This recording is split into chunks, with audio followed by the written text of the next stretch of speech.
midst of this terrible recession. Because again, it's important to get beyond, we know that unemployment is 9.8. We know that real unemployment is 16%. We know that 50 million of people don't have any health insurance. We know that median family income has gone down. Poverty has gone up. 25% of our kids are on food stamps. We know all that stuff. And it's important to know that stuff. But behind all of those statistics are flesh and blood and good people who are doing everything they can to survive with a shred of dignity in their lives. So what I did was last year, I sent an email out to my constituents in the state of Vermont, and I said very simply, write back to me. Tell me in your own words what is going on in your lives. And I promised them, and we received, I can't remember how many we received, but they were just hundreds and hundreds and hundreds of responses. It really quite amazed me. And frankly, Mr. President, it was hard to read these letters from decent, good people about what was happening to their lives. And what I said to them, if it's okay with you, what we'll do is publish what you have written to me. We won't use your names, of course. I don't want to embarrass anybody. And we will read some of these stories right here on the floor of the Senate. And that's what I did. Didn't read them all, but I read some of them. Because it's important for us sitting here inside the Beltway not to forget what's going on in the real world, whether it's Hawaii, Vermont, California, or any place. And here's a letter from two mothers in Vermont. The first is from a woman in a rural area. The second is from a single mother in a small city. In Vermont, frankly, we don't have too many big cities. In my very, very beautiful state, where I expect the weather is very, very cold today, our largest city is all of 40,000 people. That's Burlington, Vermont, and I was honored to have been the mayor of that city for 8 years. And then we have most of our people living, certainly the vast majority of our people living in towns of less than 1,000, towns of 500. I lived for a while in a town of Standard, Vermont, way up in the northeast kingdom of Vermont, which has probably 150 people in it. And that's not uncommon in Vermont, a lot of small towns. So here are the two letters that we received. One from a woman in a rural area. She says, my husband and I have lived in Vermont our whole lives. We have two small children, a baby and a toddler, and felt fortunate to own our own house and land. But due to the increasing fuel prices, we have at times had to choose between baby food and diapers and heating fuel. Now in Vermont, I don't know about Hawaii, but in Vermont, heating fuel gets up there when the weather gets 20 below zero and you're buying oil. It's an expensive proposition. We've run out of heating fuel 3 times so far, and the baby has ended up in the hospital with pneumonia 2 of the times. We try to keep the kids warm with an electric space heater on those nights, but that just doesn't do the trick. My husband does what he can just to scrape enough money for car fuel each week, and we've gone from 3 vehicles to 1 just to try and get by without going further into debt.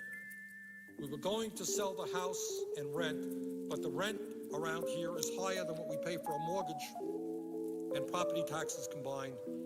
Please help. That was what she asked of me and her government. Please help. She didn't ask me to lower taxes for billionaires. She is speaking for tens of millions of people in this country who are in desperate need of help. Here's another letter that comes from a woman who lives in a larger town. I am a single mother with a 9-year-old boy. We lived this past winter without any heat at all. And that is not a good position to be in Vermont in the winter. Fortunately, someone gave me an old wood stove. I had to hook it up to an old unused chimney we had in the kitchen. I couldn't even afford a chimney liner. The price of liners went up with the price of fuel. To stay warm at night, my son and I would pull off all the pillows from the couch and pile them on the kitchen floor. I'd hang a blanket from the kitchen doorway and we'd sleep right there on the floor. By February, we ran out of wood and I burned my mother's dining room furniture. I have no oil for hot water. We boil our water on the stove and pour it into the tub. I'd like to order one of your flags and hang it upside down at the Capitol building. we are certainly a country in distress. Mr. President, what I will without doubt assure you is that those stories in different forms, I know that it's different in big cities than it is in a rural state like Vermont. I know that it isn't different in Hawaii, where you come from, than it is in Boston, Massachusetts. But I am absolutely sure that millions of people in one way or another are telling the same stories. These are great Americans. These are people who want to work, people who want to do the best they can by their kids. And they're simply not making it right now. Here's people. This is the United States of America. Year 2010, people are going cold. People are going cold. People don't have enough food. People are homeless. And my friends here are talking about huge tax breaks for billionaires. My friends here are talking about lowering rates on the estate tax for the top 0.3% of the American people. What are we talking about? What kind of priorities are those? Here's another letter. It comes to me from Vermont. As a couple, and this is not a woman who's in desperation. Those folks I just read, they're in desperation. She says, is a couple, married couple with one child, earning about $55,000 a year, which is, in Vermont, fairly decent wages. We have been able to eat out a bit, buy groceries and health insurance, contribute to our retirement funds, and live a relatively comfortable life financially. We've never accumulated a lot of savings, but our bills were always paid on time, and we never had any interest on our credit card. Over the last year, even though we've tightened our belts, not eating out much, watching purchases at the grocery store, not buying extras like a new TV, repairing the washer instead of buying a new one, doing all those things, we find ourselves with over $7,000 of credit card debt and trying to figure out how to pay for braces for our son. I work 50 hours per week to help earn extra money to catch up, but that also takes a toll on the family life. Not spending those 10 hours at home with my husband and son makes a big difference for all of us. My husband hasn't had a raise in 3 years, and his employer is looking to cut out any extra benefits they can to lower their expenses, which will increase ours. Now, how many millions of Americans do you think are saying exactly the same thing? Let me read another story that comes from Vermont. My 90-year-old father in Connecticut has recently become ill and asked me to visit him. I want to drop everything I am doing and go visit him. However, I am finding it hard to save enough money to add to the extra gas I'll need to get there.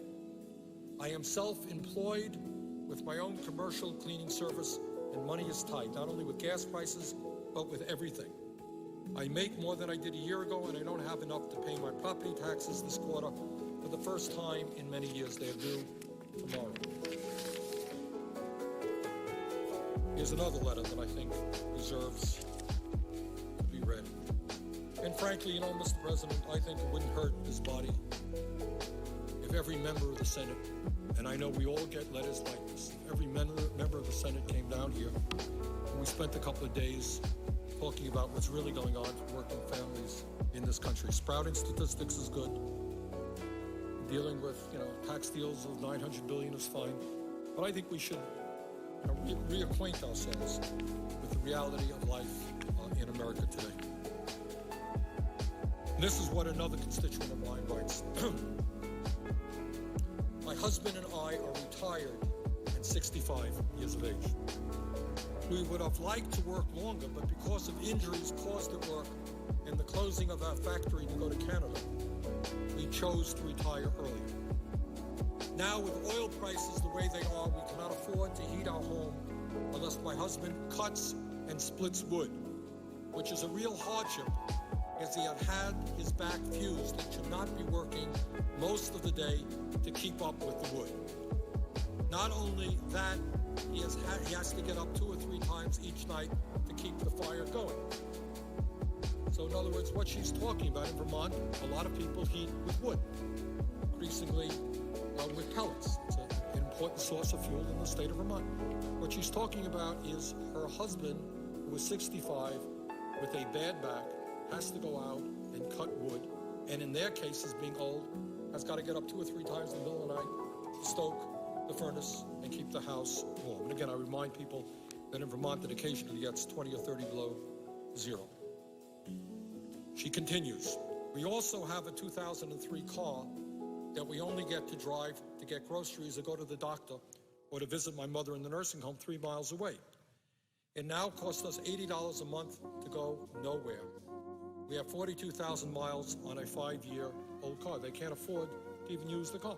You know, we forget it. I don't know what the price of gas is in Hawaii, Mr. President. In Vermont, it is now over $3 a gallon. A lot of the people in my state have to travel long distances to get to work. Their car needs repairs. Cars break down. Cars require in Vermont insurance, compulsory insurance. You got to spend a whole lot of money just getting to work. I think we forget about that here. We don't need tax breaks for billionaires. We need to pay attention to these people. And she continues and concludes. I have Medicare, but I can't afford prescription coverage unless I take my money out of an annuity, which is supposed to cover the house payment when my husband's pension is gone. We only eat 2 meals a day to conserve. It's not some third world country. This is the United States of Vermont, the United States of America. This is my state of Vermont. And Vermont is better off today than a number of states around this country. You have these stories and multiply them by 10 in every area of this country. Here's another story. Yesterday, I paid for our latest home heating fuel delivery. And again, I'm focusing now on the cost of fuel because in Vermont, where I come from, it is a big deal. So she writes, yesterday I paid for our latest home heating fuel delivery, $1,100. I also paid my $2,000 plus credit card balance, much of which bought gas and groceries for the month. Point here, and I'm going to continue her letter, is a lot of people use credit cards, not, isn't it nice? Shopping, I'm going to use my credit card. I will pay it off at the end of the month. What a nice thing. People are using their credit cards to buy food, to buy gas, to buy the basic necessities of life. It is their only line of credit open. And then, as I mentioned earlier, they're charged 25 to 30% interest rates on what they owe. She continues. My husband and I are very nervous about what will happen to us when we are old. Although we have 3 jobs between us and participate in 403B retirement plans, we have not saved enough for a realistic post-work life if we survive to our life expectancy. As we approach the traditional retirement age, we are slowly paying off our daughter's college tuition loan and trying to keep our heads above water. We have always lived frugally. We buy used cars and store-brand groceries, recycle everything, walk or carpool when possible, and plastic our windows each fall. What that means is in Vermont, if you don't have good storm windows, you put plastic up there. It's a way of keeping the wind out, keeping your homes up. I know about that because that's what I used to do. Even so, if and when our son decides to attend college, we will be in deep debt at age 65. Please, and here she ends this, P.S. Please don't use my name. I live in a small town, and this is so embarrassing. So embarrassing. We should be embarrassed, Mr. President, not her.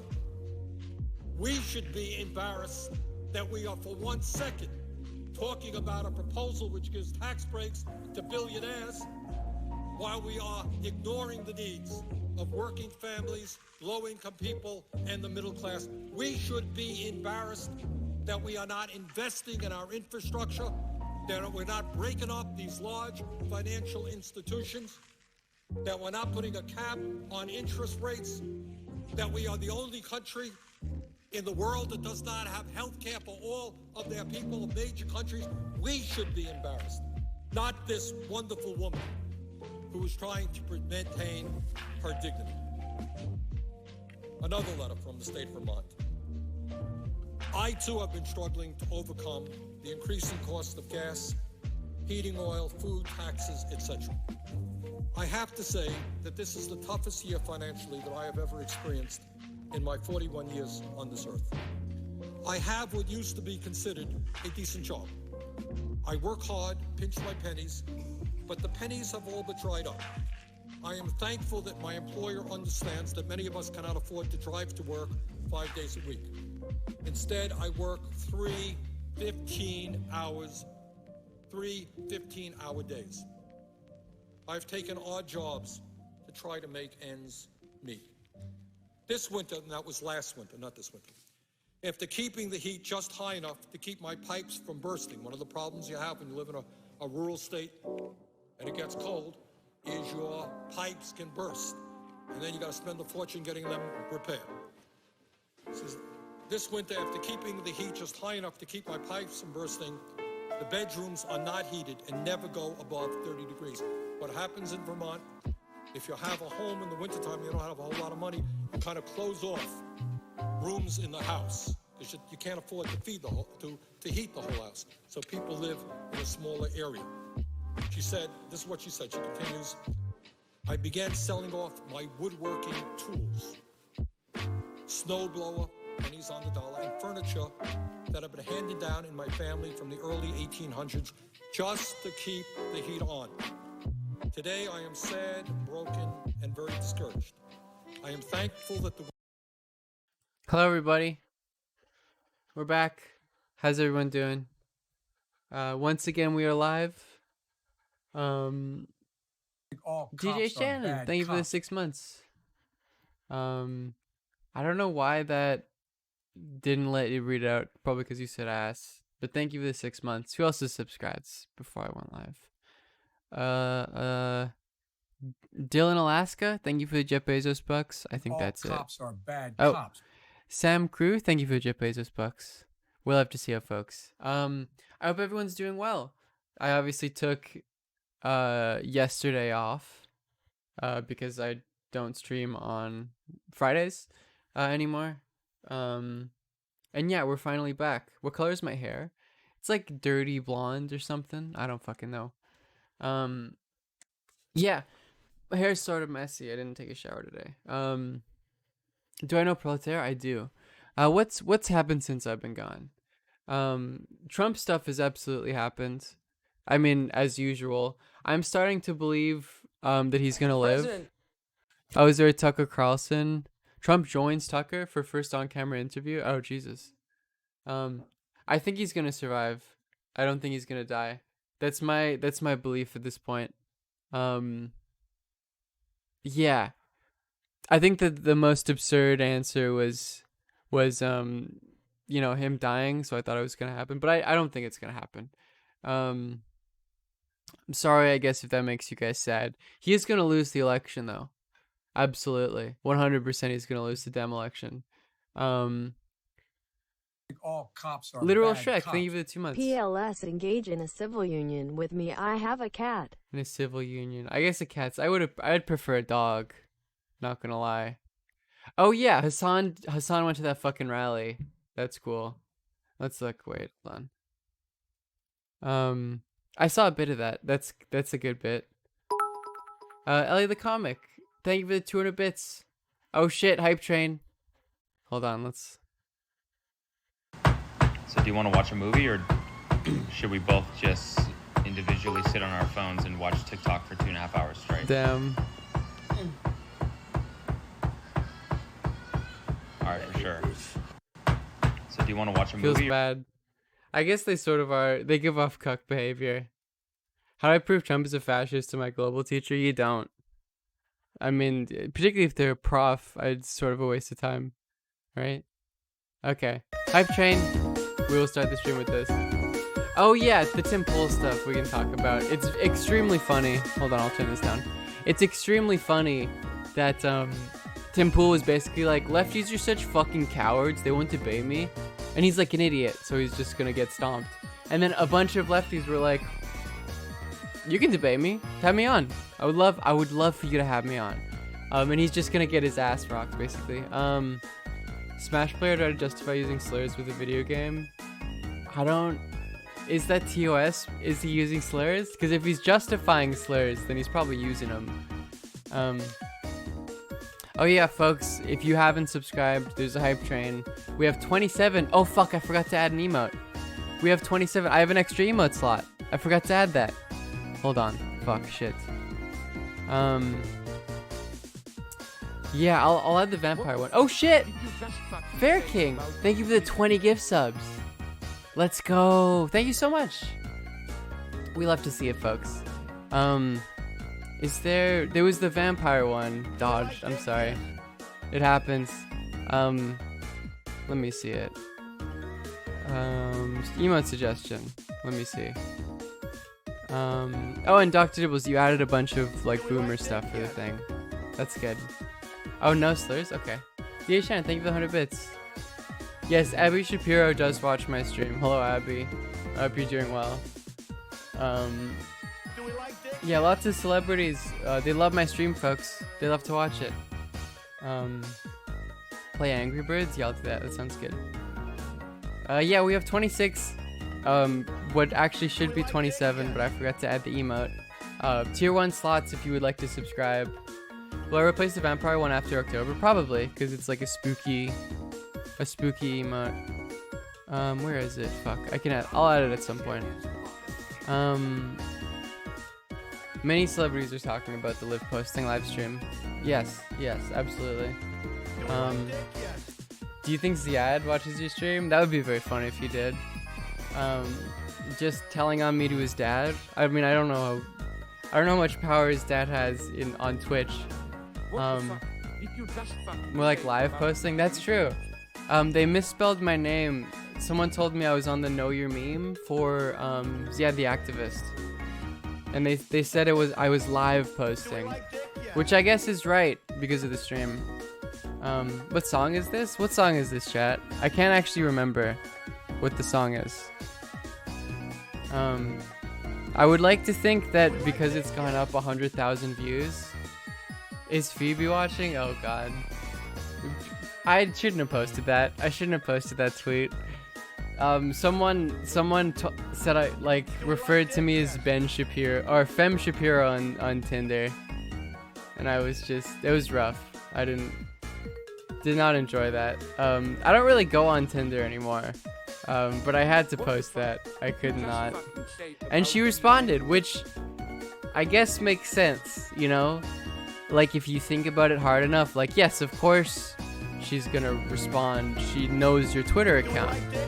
But I didn't think about that and was not emotionally prepared for that.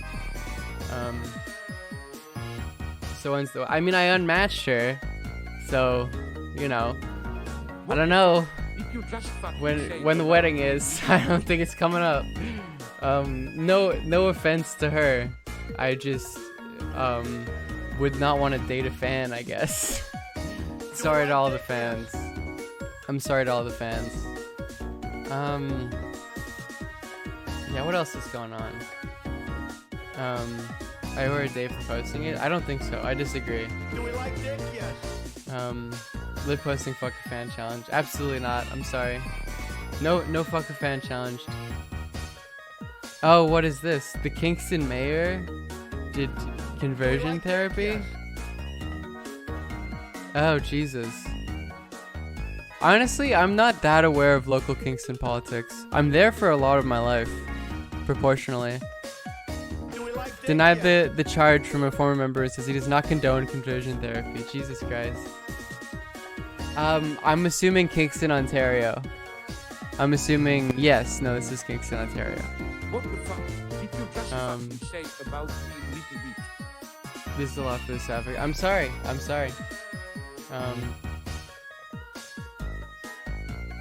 Weird. I mean, it's not even a power imbalance to an extent. At least, like, it's a power imbalance if you're a fucking, like, celebrity. But I have 80,000 Twitter followers, which also I hit 80,000 followers today. That's cool. That's fun, I guess. On Twitter, that's a pog. 80k. Let's go. System 420. Thank you for the 3 months. Oh, cops are bad. What else? Did I miss anyone? I don't think so. Posting Harden. We love to see it, folks. Yes, you too could post the lizard emote in chat. Mixed clout relationships are problematic. That's true. Absolutely. If you're an Instagram influencer and you're not dating another Instagram influencer, guess what? You're fucking canceled. Do you know the Young Turks? Do you want Preg? What do you mean by Preg? What is that? Is that a Hassan meme? Genuinely like the song. It's a good fucking song, folks. There's a reason why people love it. There's a reason why people love it. Also, again, if you have a Twitch Prime and you haven't used it yet, make sure to use it on me. We have 27 emotes, folks. They're all great. Hassan was gonna fuck a fan. Oh, that's rough. I'm assuming he didn't. That sounds like a thing he wouldn't want to do. I'm assuming that was a bit. Oh, this is so rough. This is so sad. How it started versus how it's going. And a lot of this is just because, like, it's like social distancing shit. Like this during the pandemic is terrifying, right? Oh yeah, there's a thing of Tucker Carlson pronouncing Ottawa in a very specifically weird and wrong way, which I wonder if that's just because he's a moron, or if that's because he's trying to look. Can you fill out my ballot? I don't think I can fill it out for you. I don't know if you can mail it to me. But I recommend, writing in Liv posting. That would be funny. If you're looking for, especially if you're looking for a write-in. If you do not want to, if you are like, I don't want to vote for Biden, then I'll say, then I say, write in Liv space posting. I think that's funny. You're in a swing state? I mean, if you want to write in Biden, that's fine. Or if you want to post, If you want to take Biden and you're in a swing state, that's understandable. If you are dead set on not voting for Biden, what I will do instead of trying to convince you to vote for him, ask you to write in Liv posting. I think Hillary Clinton is objectively the funniest. Oh, also, Type Train's still going, 2 minutes left. If you would like to contribute.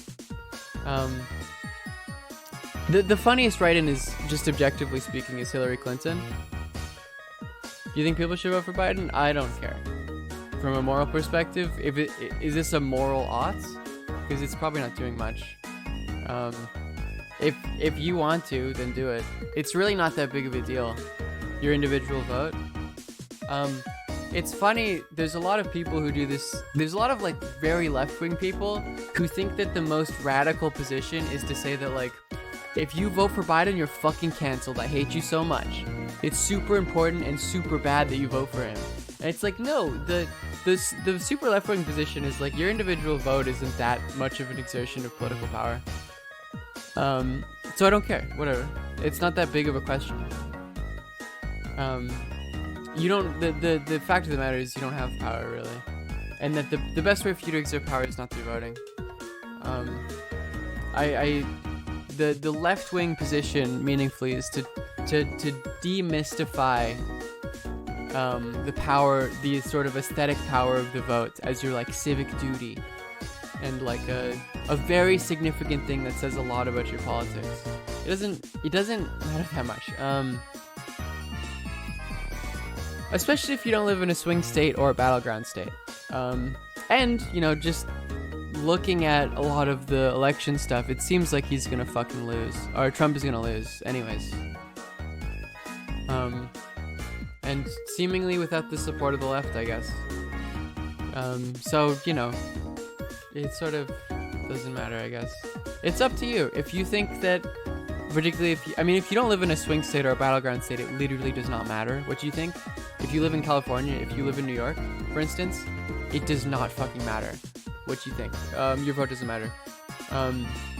But if you live in a battleground state, it's up to you. Do you think that the relative, like, incremental difference of Biden is enough for you to write him in, to give it like a very small bump?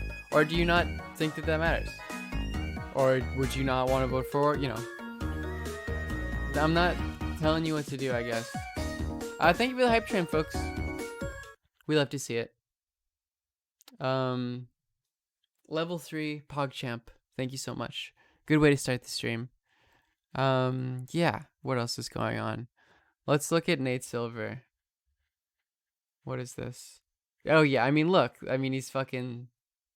It's extra. I mean, everyone said that fucking, 4 years ago. Obviously, that he was gonna lose. And he didn't. But it's so much different. It really is bad. The tie gets in there every once in a while as a possibility. All cops are bad cops. Mutant Man, thank you for the tier 1. A tie would actually, yeah, a tie would be the funniest option. Absolutely. And it's funny that it's like a possibility. He wasn't losing by such a great margin. Oh, absolutely. Yeah, Trump Harris 2020, I guess. Or what? Yeah, Trump Harris is funnier. Trump Harris is much funnier than Biden Pence. Absolutely. I agree with that. Yeah. What if Trump wins on what's counted on election day and challenges the rest as fraud? That's possible, and that they just try to like make sure that the write-ins don't matter.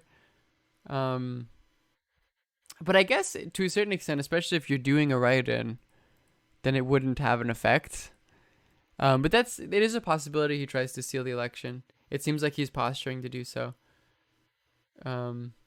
He's gonna win 60 to 30 election day votes and get crushed anyways. Yeah. He said he only cares about the election results on election day. Yeah. Also, another question is like, are they gonna confirm Amy Coney Barrett before the election starts, or before the election? Because it seemed like they were on a pretty fast track to do that before. And then all of the COVID shit happened, and the fucking Senate is shut down, and it's less than a month, right, before the election, and they haven't really started proceedings, and the average time it takes to confirm a judge takes a while. So maybe they don't have enough support, or they don't have enough time to confirm, which means essentially, right, that the Supreme Court is sort of not functional if there's an empty spot. And it's obvious ACB and other conservative judges would like favor Trump in terms of like both Kavanaugh and ACB were working for Bush, or were on Bush's side during 2004 and the not recounting in Florida stuff. So that's I guess a possibility if they get ACB confirmed. Graham got his debate canceled instead of getting tested and running the risk of endangering the Barrett hearings. Oh wow. Interesting. I mean, that's wild. Is it 2000 or 2004? Sorry. Right, because if he tests positive, then he can't do the Barrett hearings. I mean, that's not a good sign for them, is it? Any good critiques of Isaiah Berlin? Oh, I don't like critiques of him. I don't know. You could ask me what I think, I guess, because I've read a bit of his shit on like positive and negative liberty. I don't know any specific critiques of Berlin though.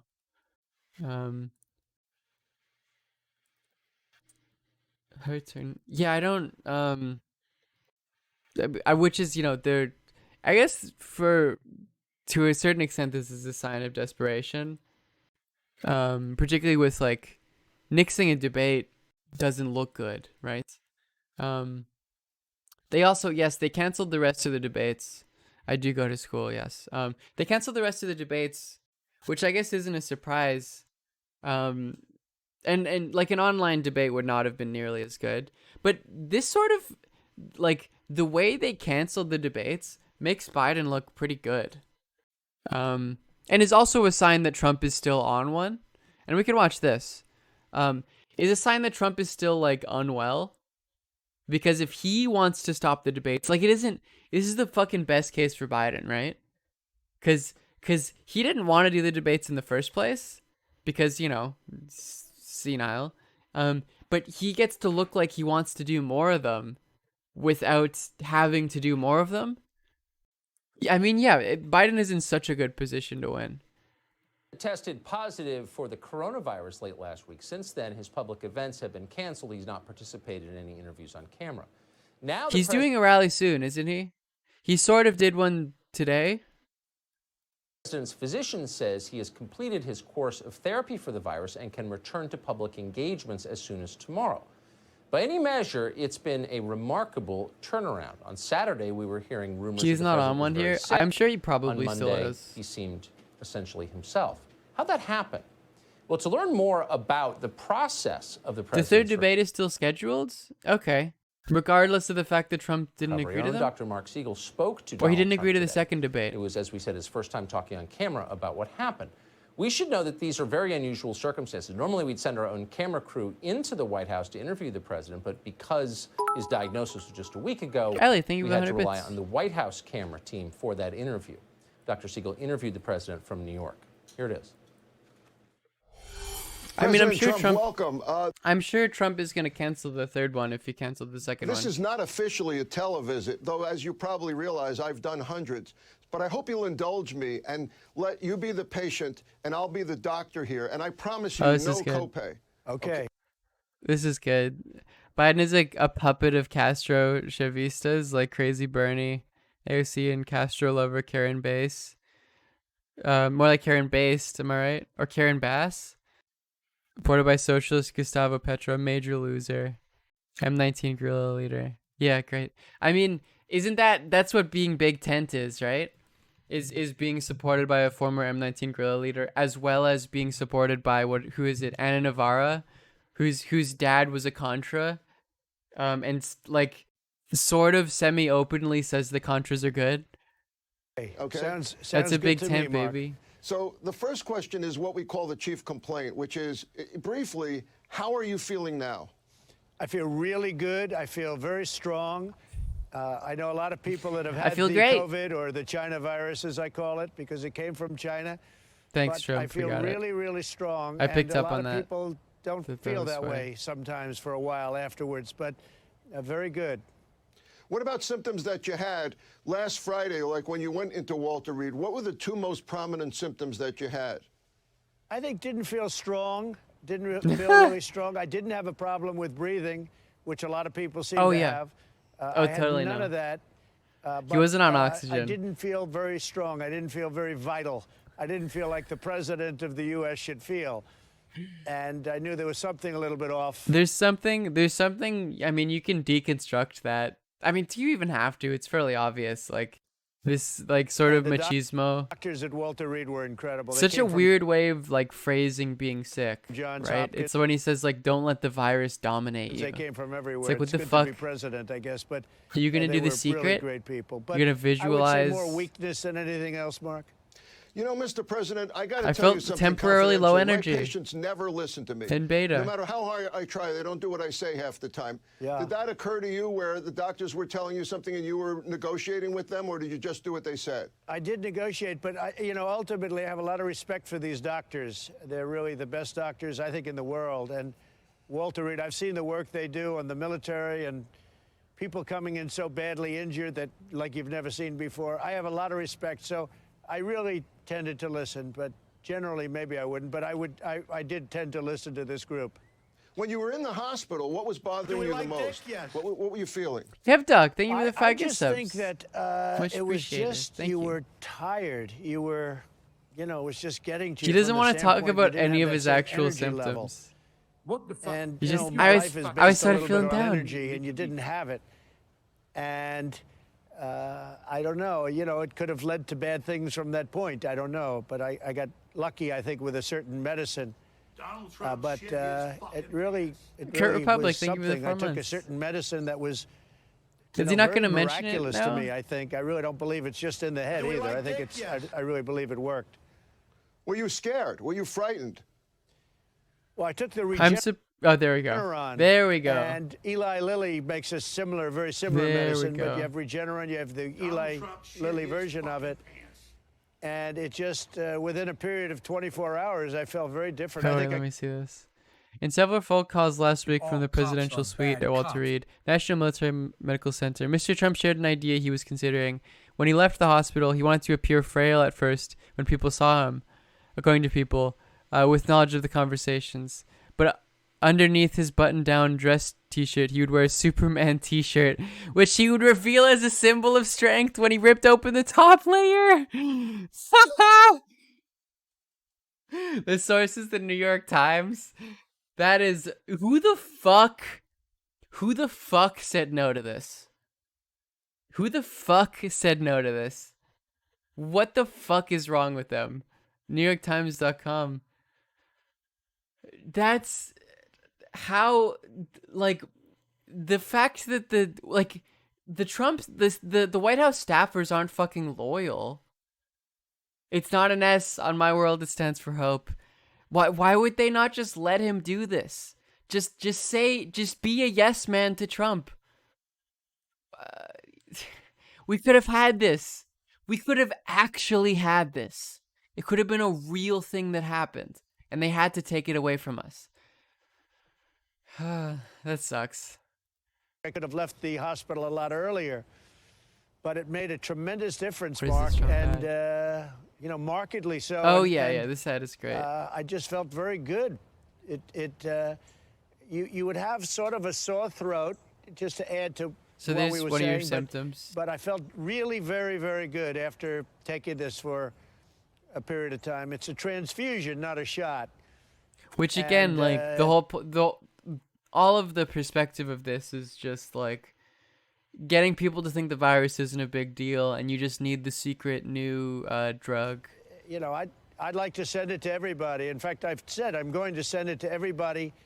Which is that's like got not the problem. What is it? Regeneron is like sort of unconfirmed as being effective. And we're going to send it free of charge, including seniors, of course, but we're going to send it to everybody. Did you want to leave earlier, the hospital earlier than they said, I Mr. did. President? They wanted to keep me for observation. You know, they wanted to be sure it was good, but I did. I was there for, I guess, 3.5 days. They It wanted doesn't to use keep me, fetal cells. The research developed to I make it. wanted to leave after the was first day. contingent I really on felt fetal I was in cells. not bad shape after the first day. I think I would have been in much worse shape had I not taken this medication. Which, like, How what long the did fuck they do want to you keep know? you, the doctors? I don't know exactly, but they kept me for the time. I stayed for the time that they needed me. And they've done a lot of tests. They've done tremendous testing. And right now I'm medication free. I'm not taking any medications Captain Knox, as thank of, you for 2 months. you know, probably 8 hours ago or so. I'm medication free, which frankly makes me feel good. Yes, I don't he is like still on medications. Mr. President, don't if like you would feel medication. comfortable, can you tell me a little bit about the tests you had in the hospital? Did you have a CAT scan? What did that show? Yeah, they tested the lungs. They have incredible equipment at Walter Reed. Oh, I thought he was gonna say he has incredible In fact, lungs. They said, no, you could leave your jacket on. That's the first that's ever happened. Leave your shirt on, leave your jacket on. I said, I'll take it off anyway if you want. I'll But show you. literally, I they look great. tested the lungs. I'm a beautiful they checked for specimen. the lungs, and they tested it with different machinery. They have incredible stuff that I've never even seen before. I can take it off. I'll And, take it off for you. It tested good. Initially, I think they had some No, he's on congestion one. in Who the there. fuck said he wasn't on one? But ultimately, it tested good. And with each day, it got better. And I think that's why they wanted me to stay, frankly. But the CAT scans think were his, amazing. like, The equipment was psychotic incredible. I've symptoms never are seen going equipment down. like this before. Well, we learned this afternoon that the next presidential debate, which had been scheduled for October 15th How is next Tucker week, gonna has now spin been this? canceled. Dr. How Siegel is spoke Tucker with the gonna spin president this? about the issues surrounding that debate just before the news broke that it won't happen at all. He also asked the president about his car ride outside Walter Reed, the one the media Incredible told you shit, endangered dude. his staff. Yep. Interesting. Here's more of Dr. Siegel's interview Let's see. with the president. Let's show me a card. Could you talk to me about when you went outside Walter Reed in PPE and the drive that you took and well-wishers and what you were thinking when you did that? Well, I had tremendous numbers of people. I could hear them from the hospital, and I was way up high and, you know, this very fortified military hospital that's, you know, built to the highest standard. Okay. And yet through these very powerful windows, I could hear people screaming and shouting and with love, with real love.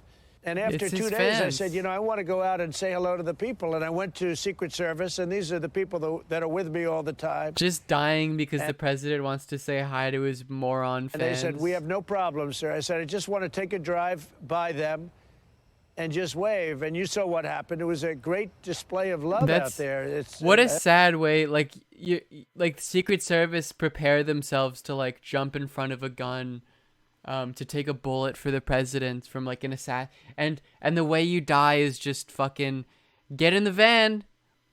Trump is gonna wave to his fucking fans. I don't think there in was this like airtight vehicle. one negative person, and there were many, many, many people, but I don't think there was anybody negative out there. Good It was vibes, just, folks. They went crazy when they saw the van go by. Impeccable the vibes car go outside by. the Walter Reed Hospital. And the people in were protected. They were very heavily protected because at that time, I guess I would have been positive.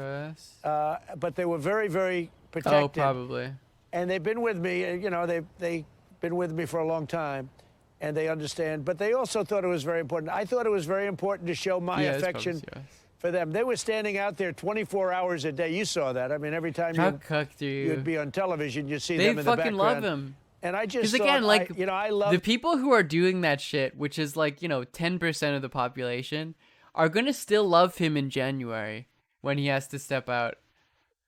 Just by the way, like, Trump is not going away, and what started Trump is absolutely not going away. I love the people of this country, and I thought it would have been very disrespectful if I was there for three and a half days, and these people are there standing late at night, early in the morning, disrespectful and I to didn't not- go to out not and say at hi least to give them a them. little wave. To not just fucking And that's wave what I to did, them. and I'm very glad I did it. Like, Mr. President, lessons learned from this, from your own illness, that you would apply to the ship, to stewarding the ship forward in the fight in the pandemic, and how you can apply it to other people that have COVID-19 and how to prevent getting COVID-19. Lessons learned. It's such a great question. I think the biggest thing is that I did do it early. Oh, okay, it's the now, same. You know, I have reducing, such great yes, that's access good. to That's medical. good, We have Barry. White House doctor who's great, and you have so many great doctors. So it's a lot easier for me than somebody that's, you know, doesn't have access to a doctor so easily, where it's a big deal to see a doctor. But, you know, here we have them all over the White House, frankly. They're watching every corner. But I think very important for me was very early. You know, as soon as I felt something, and, you know, and I'm thinking about it because I see what's going on, and I have a lot of people are around me, even though there's tremendous testing, but a lot of people are around me, so I think about it. And I know there's a danger, but I can't be somebody that goes into a basement and just hides in a basement for the rest of my life. I'm running a country, the greatest country in the world. So what I think the big secret for me was I got there very early. And, I guess, yeah, he's clearly trying to you get know, Biden. I think it would have gotten a lot worse. One of the doctors said he thought it would have gotten a lot worse. I just think that even these medications, they're a lot better if you get them early than if you get them late. You know, it will react. The doctor probably said better. he thought he would have died. So I think like, going sir, in early looking is at a how big, awful you were in Saturday, I thought you would have been dead by now. big factor in my case. Dexamethasone, I've given it to a lot of patients. I've given steroids to a lot of patients. Most have tolerated it well. Sometimes there's issues with anxiety or behavioral issues. Did you have any problem with that? That's an interesting way of describing the symptoms of putting someone on fucking steroids. No, I didn't even know I had like such an extreme. I didn't know what it was. Didn't even It's know. a form of There's no effect. I was like, Trump is like on a different plane of existence to us, that him being on those serious steroids that potentially cause like psychotic symptoms, and even like, you know, young, like healthy, vital people, which I guess he is a young, healthy, vital person, like causes psychotic symptoms. He's on such a different level that's just what he's like all the time. But it keeps the swelling down of the lungs, as I understand it. Yeah, it's a way to deal with wet lung. And I tolerated it which, you know, very well. I'm not a doctor, but my understanding of COVID, having wet lung is not a good sign. I don't take it anymore, but it was pretty short term. During the course of the medicine, that was one of the medicines. And no, I think I tolerated it very well, Mark. And it keeps the swelling down, and that's important. What are you taking right now as of today? I think really nothing. You think? We pretty much finished and now we'll see how things go. But pretty much nothing. We had our final basically doses nothing. of just about everything. Actually, the original transfusion, that's supposed to last for about 4 months. You know, that the antibodies. And I think you're supposed to be protected anywhere from 2 to 4 months, and maybe longer than That's that. I don't know. Are you going to donate your own plasma, Mr. President? Well, I will. Nobody's asked me that question, actually, but I will. If they want me to do it, I'd love to do it. Are you tested? They're going to make adrenochrome out of Trump's body because Trump is so young and vital that, like, whatever adrenochrome substance they get from, like, 7-year-old children can also still get from his blood. I heard you said you were going to test again today. Have you been retested? I have been retested, and I haven't even found out numbers or anything yet, but I've been retested, and I know I'm at either the bottom of the scale or free. When is your next test going to be? He's free. I don't know. Probably tomorrow, Mark. They test every. It's so funny though. Like he wants to. What he's doing a rally on Monday in Florida. Is that still happening? Like to think about like, and you know, this isn't even to speak positively of Trudeau because this is just the basic fucking level. Bottom of the scale is so good. But like Trudeau's wife got corona. And he quarantined for 14 days. He made it a big thing of like, I'm going to quarantine. I'm staying in my house. And all of the press releases I'm going to do are stepping out of my house, not interacting with anyone, and going back in. And Trump is like, yes, I was on a ventilator less than a week ago. And we're fucking ready to go. I feel great. So we're going. Yes, we're doing it big. It's really at a level now that's been great to see it disappear. So I have a question, and this is my own fantasy, Mr. President. All of this... this is... they're doing this. The COVID spreader in the villages, baby. The most vulnerable fucking group of, like, core Trump supporters. Just, like... Fourth controversy about the next debate. And if you test negative... and you've said you want it to be in person. How would you feel about a debate outside on Miami Beach? Well, I'd have no trouble with it at all. In fact, when we have rallies outside, we've had no problem whatsoever. Outside is better than inside, as you know, with this crazy thing that's gone on. But I would have no problem with it. But, you know, we've always had a problem with this commission. This commission's been ridiculous, frankly. But who wants to do a debate on a computer? I don't. When the man is right, folks. You gotta hand it to the president sometimes. Virtual debate. No, you gotta be there. We did great on the last debate. Folks, I'm not like these debate lords. I'm not a debate lord. I don't engage in debates through the computer virtually. I'm not a fucking bitch. I'm not a bitch. You have to be there. You have to see the person. I'm not gonna go on these Twitch panels and talk with some 5 other random politics streamers about, I don't know, cap and trade. I don't give a fuck. And you can't do it on a computer. Besides that, you know, Joe has a tendency to get the answers and read them I off a agree, computer I agree, Mr. when he's President. asked questions. So I'd rather, I would love to do it outside would be fine as far as I'm concerned. Where do you think you got the virus? At what point do you think you contracted it? Oh, let's see what he says here. You know, I don't know. They had some big events at the White House, and perhaps there. I don't really know. Nobody really knows for sure. Numerous people have contracted it, but, you know... I still believe it was when I said that he got it. Not because that's in any likelihood the most realistic situation, but just because it would be cool if I literally called it. People have contracted it all over the world. I mean, we'll never know. It's highly contagious. That's one thing you learn. This is a contagious disease. That's one of the things you do learn, Trump. You get Trump. better from it, but we also now have medicines that will help a lot. And if you look at mortality rate, I think it's up 95 or 85%, Mark. I think you've seen that. You pointed it out to me. What we're doing now with the medicines and all of the things is incredible. But, you know, especially younger people, I wish they'd open schools. I hope they open schools. Some of the states are closed, and the cure is worse than the problem itself in many cases. It's a terrible thing. Mr. President, a final message from you to America about what they can learn from your illness. Yeah, I mean, I guess it's not a surprise he would have done many this. would say is inspiring. A final message. Like the people who are saying that Trump getting corona would lead to something good, like for people, is wrong. I mean, maybe this will solidify that he's losing the election. I just have such great respect for the doctors and labs, scientists, the people that work on this. I just had a thought of like, what if he does just recover and he's fine now? And that gives people a confidence in Trump and he wins the election. Doing incredibly well. Because I said this before, like a couple days after he got it, like the funniest result is him dying, but the most absurd is him recovering and then winning. I have incredible respect and love for the families that have suffered so badly. This is something that came to us out of... I've been told the Dr. Olivia Posting pinpointed the moment I got the virus. I won't be able to tell you. She's very smart, very smart, very good at critiquing liberals. At some point, I'll be able to report exactly why. I love watching her show. I love tuning in. I love seeing her make fun of Ziad. There's this guy. His name is Ziad the activist. Folks, he's the worst. He's so dishonest. It came to us, but it came out of China. It shouldn't have happened. They should have never let it happen. That's Trump. But they suffered plenty also, far more than people understand. But this is something that should not have been allowed to. They should not have allowed this to come out to the world, not only to the United States, to the world. But I have such respect for the people that have suffered and my sympathies to those families that have been so horribly hurt and just horribly hurt.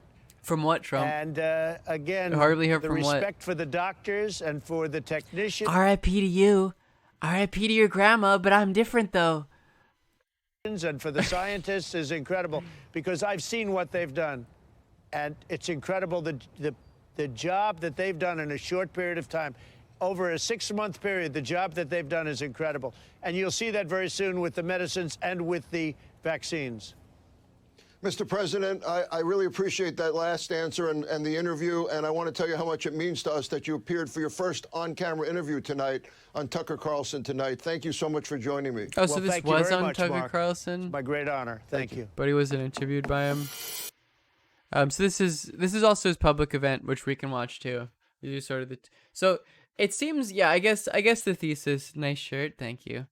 That he's like, he is less on one. It seems like the psychotic symptoms from the steroids are going down, or like, borderline psychotic, whatever, you're fucking out of it when you get treated like that. But he still seems sort of weak, like the way he speaks. I don't know if I can quantify this or empiricize it. Oh, also, I'm I don't know if I mentioned this, but I'm working on another podcast episode. I'm gonna start doing those again. I have like 2,000 words written. It's about QAnon, and 1,500 words. The connection between not a book club, a podcast. It's just my SoundCloud is just Liv Posting. I changed it. It used to be Livy Phenol, but it's easier if it's Liv Posting. I have a couple episodes. I still think they're really good. If you want to like go back to them, I might just not do a book club, instead work on podcasts because I like that medium better. The title of the podcast itself is just, I don't know, the Liv Posting podcast. I don't know. The title of the episode I'm working on is called The Storm Down to Earth, it's using Adorno and Horkheimer's analysis of irrationality, and of the Enlightenment and irrationality and irrational movements and their connection to astrology and fascism in both dialectics of the Enlightenment, as well as the Stars Down to Earth. The Stars Down to Earth is like a long sort of essay form about the irrationality in astrology and New Age shit and its connection to right-wing stuff. It's not on Spotify. It's just on SoundCloud. Also on my Patreon, which I think is still Livy Phenol, but I should change that to Liv Posting again. Oh fuck, Livy Phenol. .com/Livy Phenol. Yeah. And I'm basically just there is a very clear connection between New Age shit and QAnon. And QAnon is sort of this mystic movement that is obviously very fascistic and explicitly aligned with Trump. All cops are bad. Oh, Dark Ferrets. Thank you for the tier 3 at 7 months. Dark Ferrets, thank you for the tier 3 at 7 months. Dark Ferrets, thank you for the tier 3 at 7 months. I gotta thank you 3 times. Good tier 3. Yeah, what was I saying? And yeah, I could at some point maybe read out a bit of the script, or like show what I'm talking about here, because I'm done one half of it, and then I have to do the other half. My podcast is just like philosophy stuff, and interesting sort of. I should try to add it to Spotify and that type of thing. I'll have to learn how to do that. Can anyone just add their podcast to Spotify?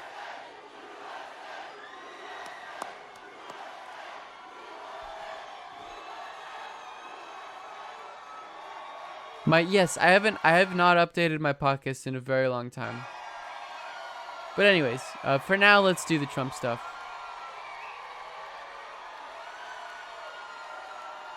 Let's do the Trump speech. The funniest thing was people saying this was like Mussolini because he's just on a balcony. Which is like, you don't have to reach to call him similar.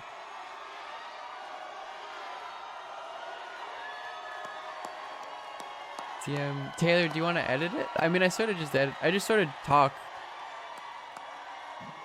Doesn't really need editing. Thank you very much, and keep that enthusiasm going. Get out and vote. We got to vote. We got to vote these people. Also, into you have a couple YouTube stuff that I have not uploaded to my YouTube, which is like me playing video games. So please subscribe to my YouTube. I should vote them upload into those. oblivion. Got to get rid of them. I So paid bad you for all of them, right? I didn't forget to pay you, Taylor. Country. First of all, I I'm feeling didn't- great. I don't know about you. How's Did you everyone? pull us on? No, I'm kidding. Good. And I'm honored to welcome, we call this a peaceful protest. Classic, playing the To hits. the White House in support of the incredible men and women of law So this enforcement. really is a rally, right? All of the people that work so well with us. And I have to tell you, our black community, our Hispanic community, thank you very much.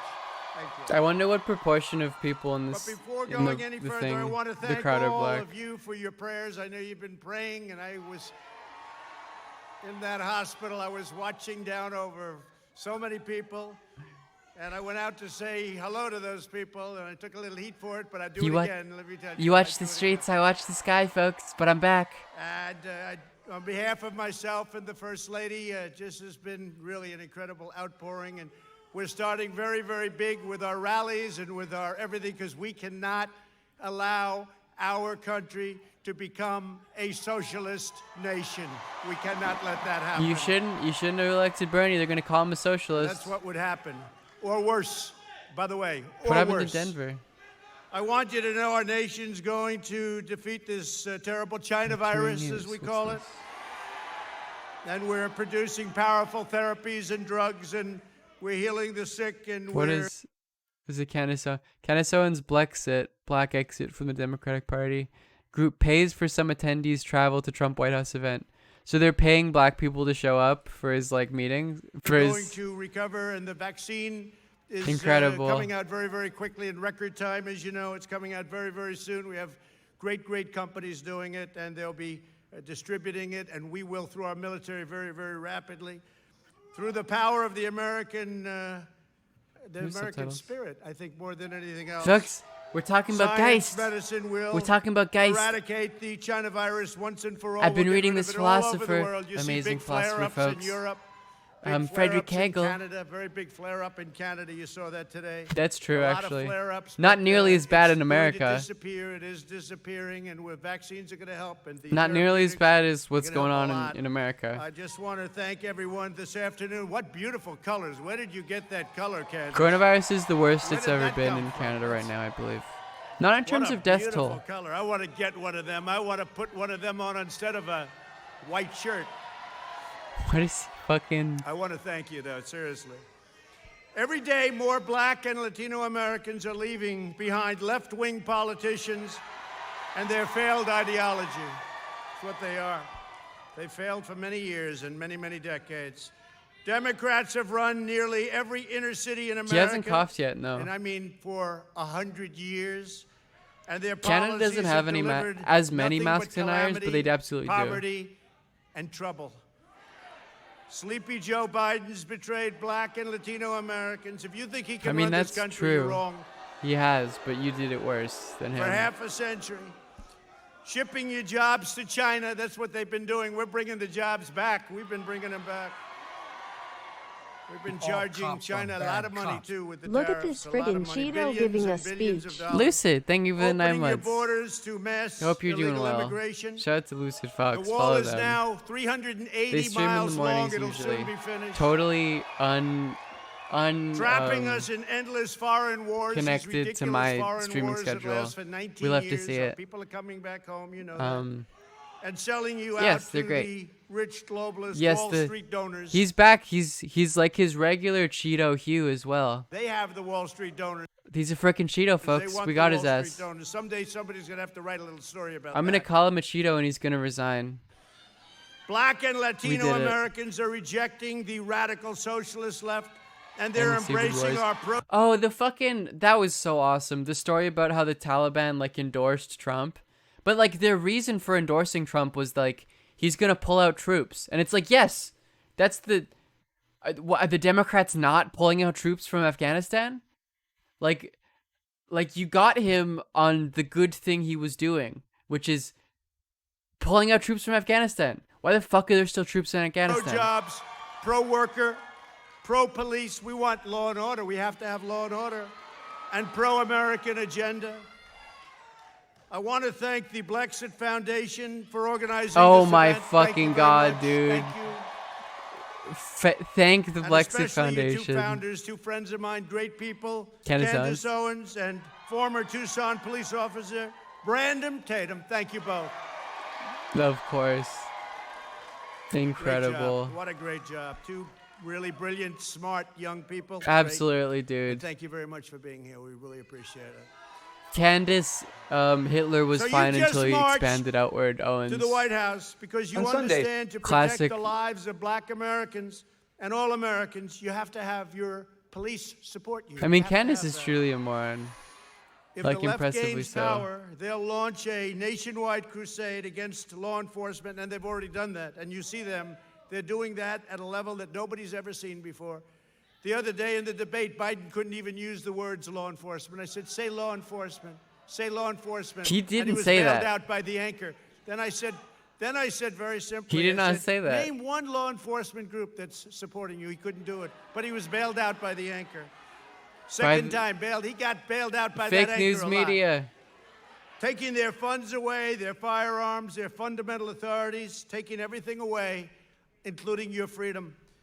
Joe Biden even said when Well, she knows you what she's call doing, but you don't have to 911, be a smart to know what you're therapist doing. should answer the call. That doesn't work. I can't believe Joe Biden said that. But this is the people telling. Listen, Mac. Come on, man. We're gonna abolish the police.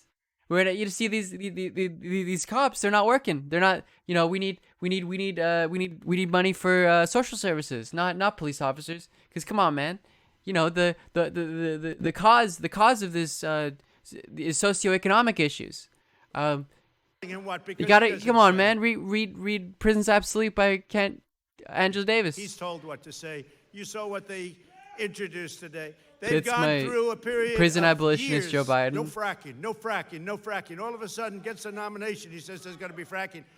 For Pennsylvania, Oklahoma, Texas, North Dakota, all of you, there will be, if it happens, all of those jobs are gone. Your energy jobs are gone if they get in. Just remember I said it, okay? Just remember.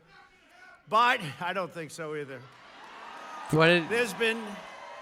Doing some and I crowd have to work. say, there's been more enthusiasm. We have had more enthusiasm right now. Oh, for sure, right dude. now, this year, than we had 4 years ago by a factor of 3 times. For sure, dude. And we had a lot. Absolutely. And they had none. They have no Let's look at the enthusiasm. approval ratings. I mean, what is Biden's polling at like plus 12 or something ridiculous?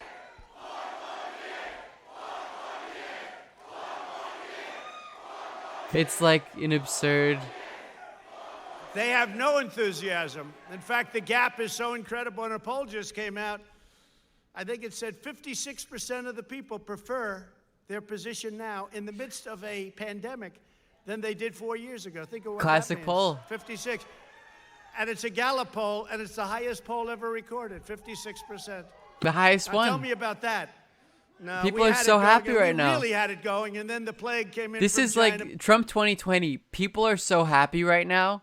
They're super happy and everything is good. And all of the things in the economy that are going on right now are specifically my faults. And I've caused them. It's like, that's gonna fucking... And so Mitch McConnell denied any essential... Like, they're not gonna do any negotiations.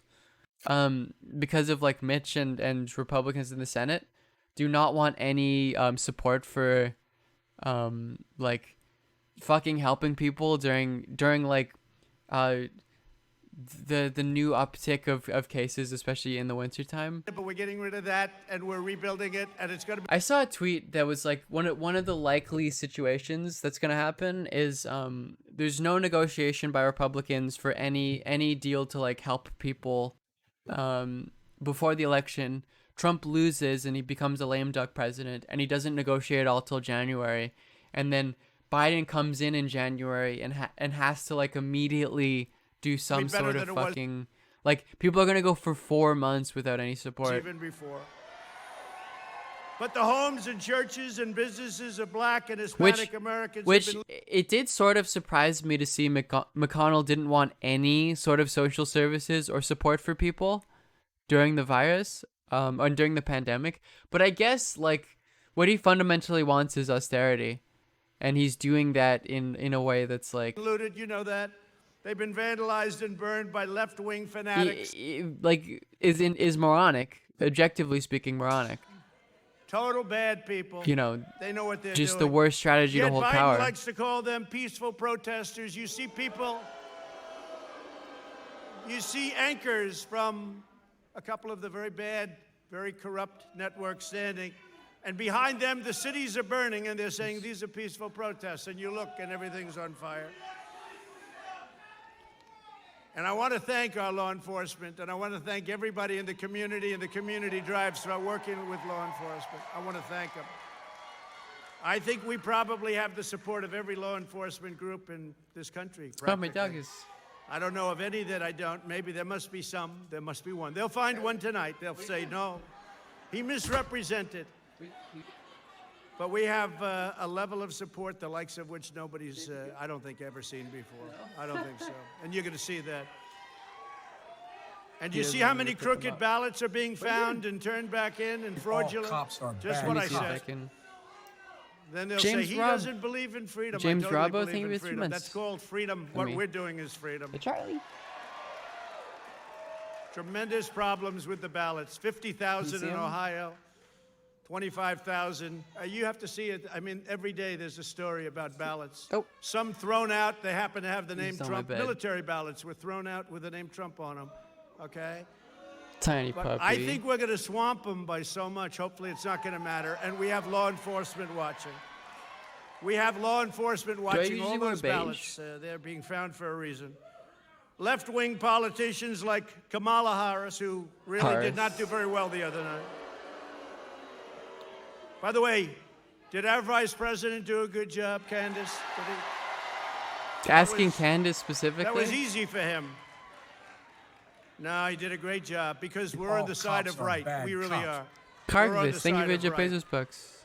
And by the way, we are. Maestro Panda, thank you for the gift I sub. say it all the time now, more and more. We are draining that's the good, swamp Fed. like nobody in history Yeah, I'll has do ever that drained for the swamp. for 5K Nobody bits. in history has ever drained.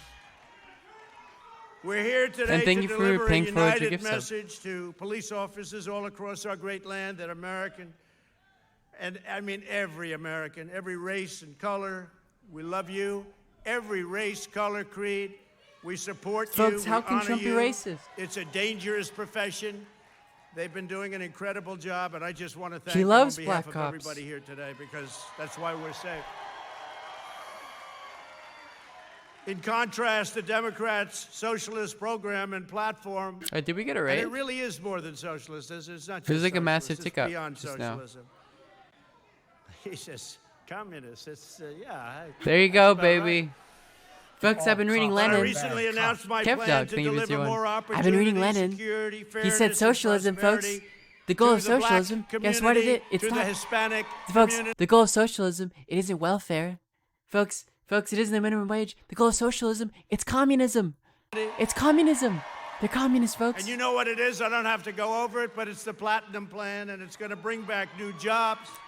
Oh, this is a bait. Like this at a isn't level real. that you've never seen Sorry. before, and we've done a lot. We've done a lot. We're not actually But at increased 419. capital, I'm sorry. it's going to increase money coming into the black community, to the Hispanic community, where Did the it's been Q very people much shut out dox and DDoS advanced very Hassan? much home ownership and wealth building, and it's already taken place, and it's taken place at a level. And had we not been hit by the pandemic, you would have seen numbers like you've never seen before. But those numbers are already rebuilding again.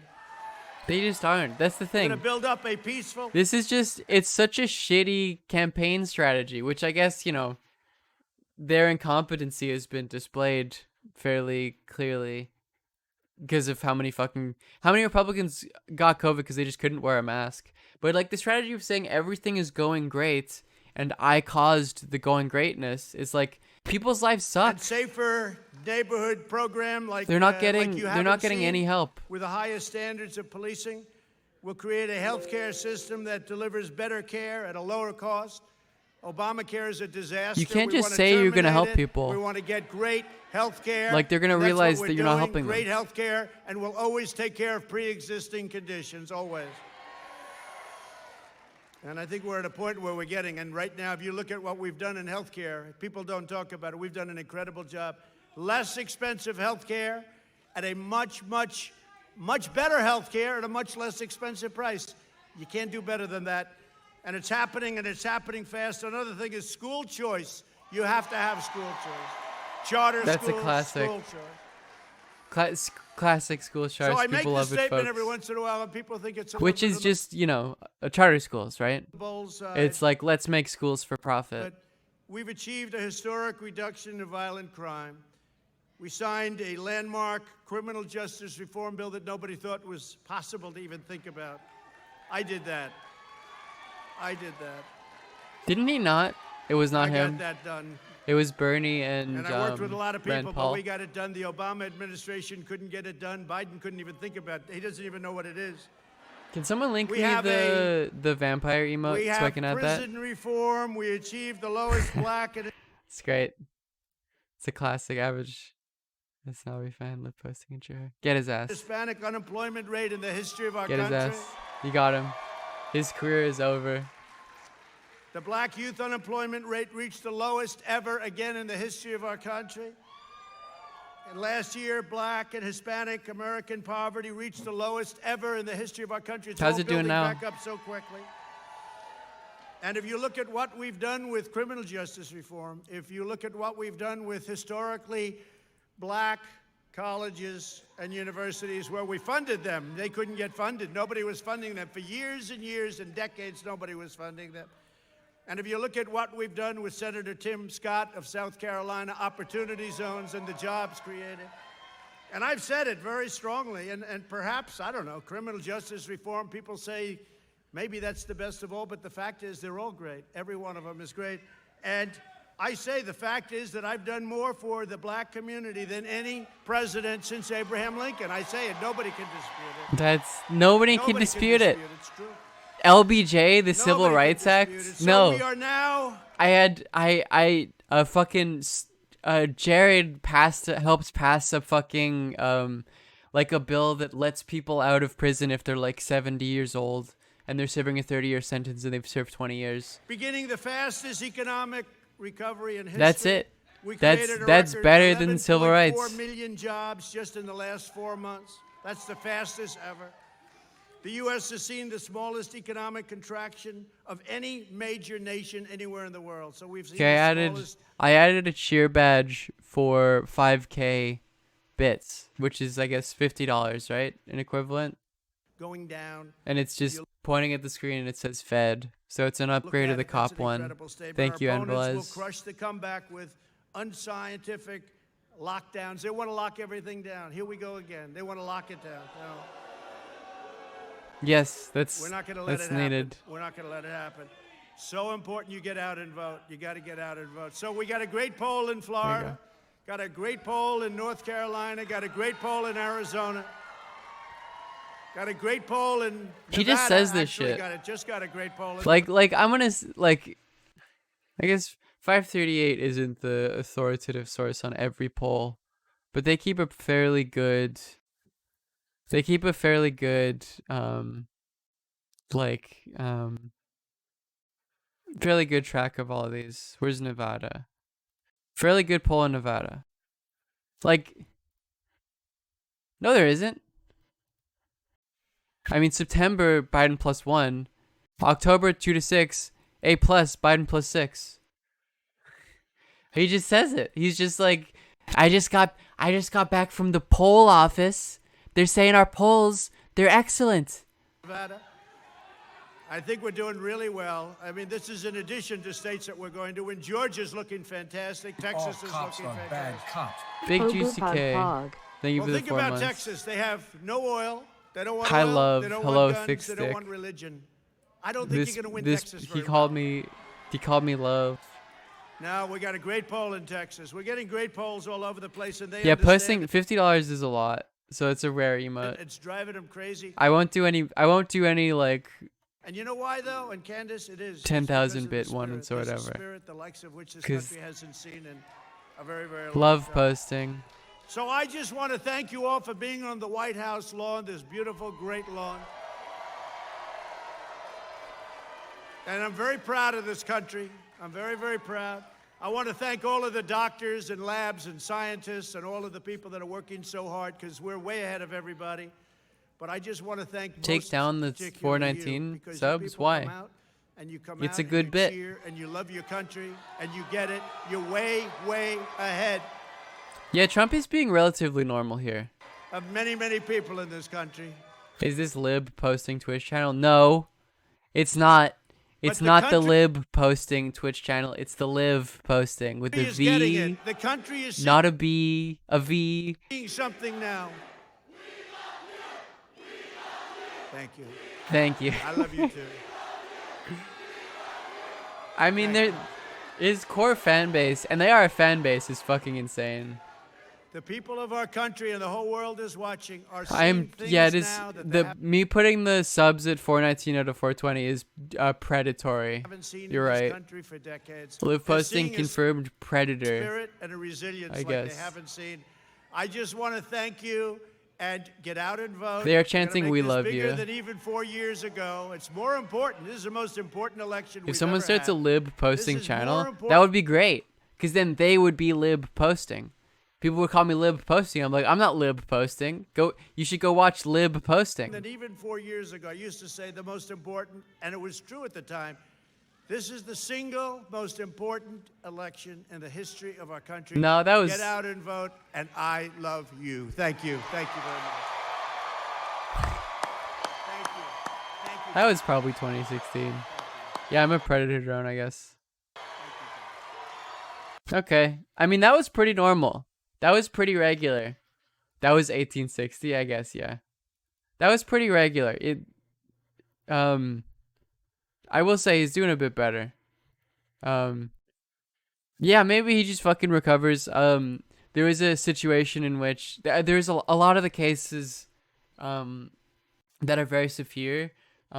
There's symptoms and then they go away for like a week and then they come back really badly. So maybe that's what's gonna happen. I would assume that his symptoms are gonna flare up again, but who fucking knows? Maybe not. Who knows? I guess. It's sort of hard to tell, obviously. Low energy Trump. Yeah, I mean he's like burnt out from fighting the coronavirus, right? So I guess that's not a surprise. He's not Decades, nobody was it's not like the fucking Hannity interview. Like let's let's watch that again. Like it's different, right?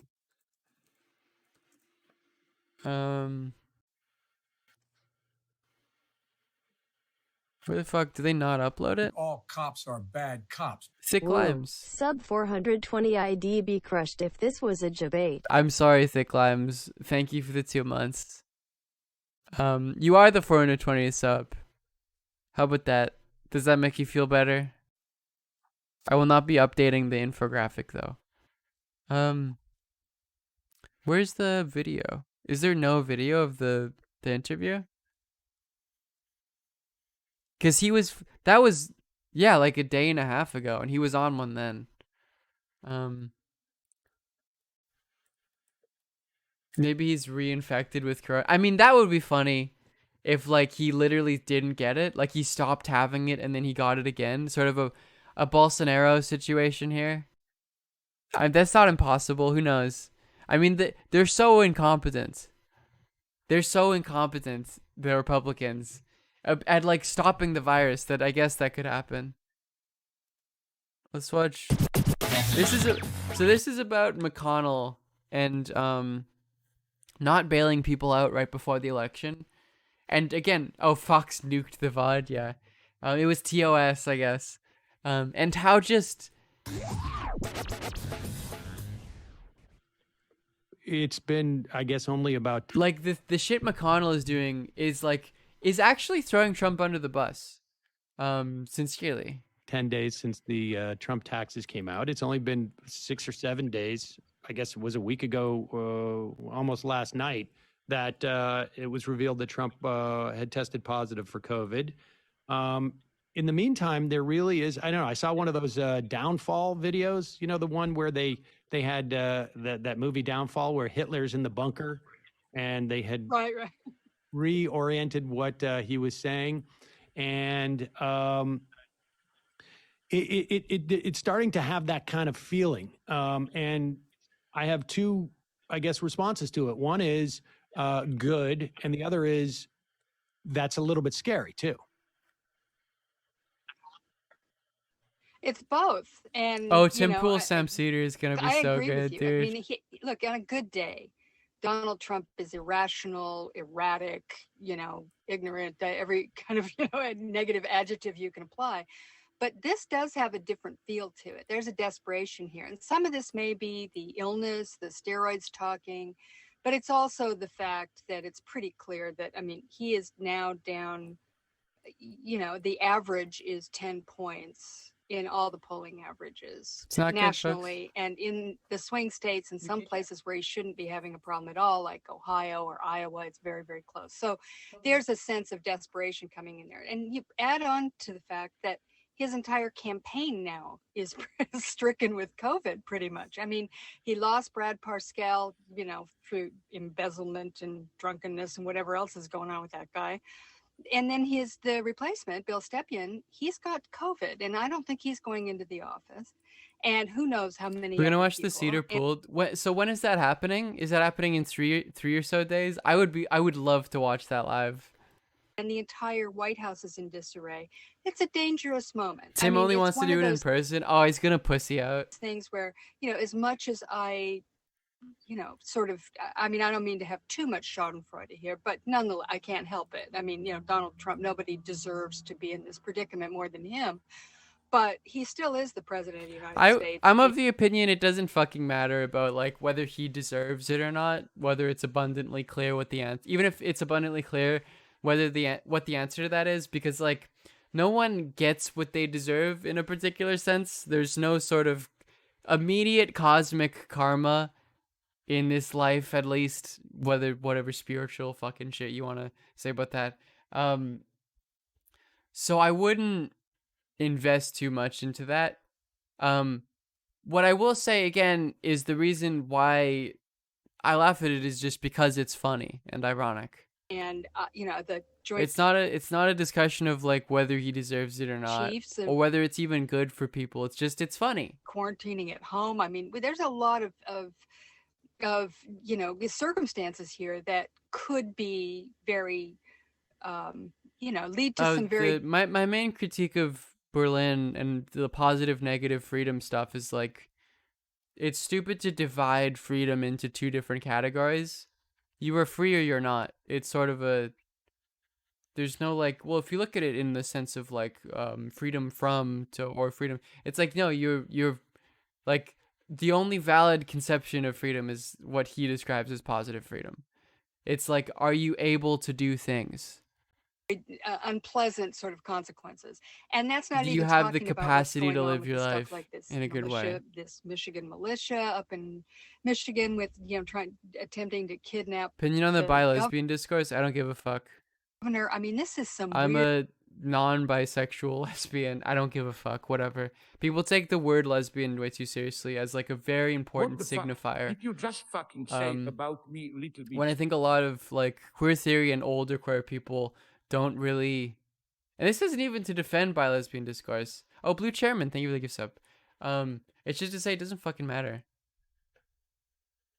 Weird stuff. And would you Doesn't have? matter. I mean, you worked in Hollywood for years. I mean, this is really is. It's a cliche now, but it's true. It's the kind of story that people would say, "No, okay, dial it back a little bit. This is a little bit much here. You know, maybe kind of, get rid of the militia thing, or did he really need to be on steroids? I mean, that's the kind of thing in the script that you'd say was a little bit unbelievable. So, yeah, I'm a little bit nervous about it, and I've been nervous about the election returns and the way they're going to deal with the election itself for a long time, because it's not just Trump. He's got lawyers fanned out all over the country.